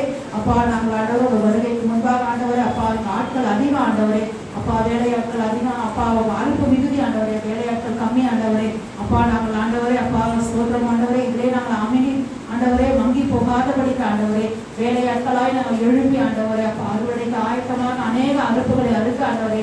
அப்பா எங்களுக்கு திருவை தரவுமாய் சொல்லிக்கிற ஆண்டவரே, ஸ்தோத்திரம் ஆத்துமாக்களுக்கு ஆண்டவரே, அப்பா ஸ்தோத்திரம் சுவிசேஷத்தை அறிவிக்கிற ஆண்டவரே, ஒரு ஸ்லாக்கியத்தை ஆண்டவரே அப்பா எங்களுக்கு கொடுக்கணுமாய் சொல்லிக்கிறாங்க. வெட்கப்பட்டு போகாதபடிக்கு ஆண்டவரே, அப்பா உண்மையில பலன் கொண்டு ஆண்டவர் தைரியமாய் ஆண்டவரை எல்லாருக்கும் சுவிசேஷத்தை சொல்ல கர்த்தருக்கு திருவை தரவுமாய் சொல்லிக்கிறோம். வாலிபர்களை இன்னும் அதிகமாக எடுத்து பயன்படுத்தணும். அதிக காலங்களை கொடுத்து ஆண்டவரை இங்கு மாத்திரம் அல்ல ஆண்டவர் அநேக இடத்தில் ஆண்டவரை பிள்ளைகள் வெளிச்சமாக இருக்க கர்த்தருக்கு திருவை செய்யும் ஆண்டவரை. இன்னும் ஆண்டவரை எங்கள் சபையில் இன்னும் அதிக ஆண்டவர் வாலிப பிள்ளைகள் இருக்கிறார்கள். எல்லாரையும் ஆண்டவரை கூட்டி சேர்த்து ஆண்டவர் இந்த வாலிப பிள்ளைகளும் அநேக வாலிப பிள்ளைகள் எழுப்ப கர்த்தருக்கு திருவை செய்யணும். ஆண்டவரை வந்து ஒவ்வொரு பிள்ளைகளையும் ஆசீர்வாதம் கொடுங்க. எல்லாவற்றும் இந்த கருத்தில் கொடுக்கணும். நீங்களே பொறுப்படுத்திக் கொள்ளுங்க. இயேசுவின் நாமத்தினால் ஜெபிக்கிறோம் நல்ல தகப்பனே. ஆமென்.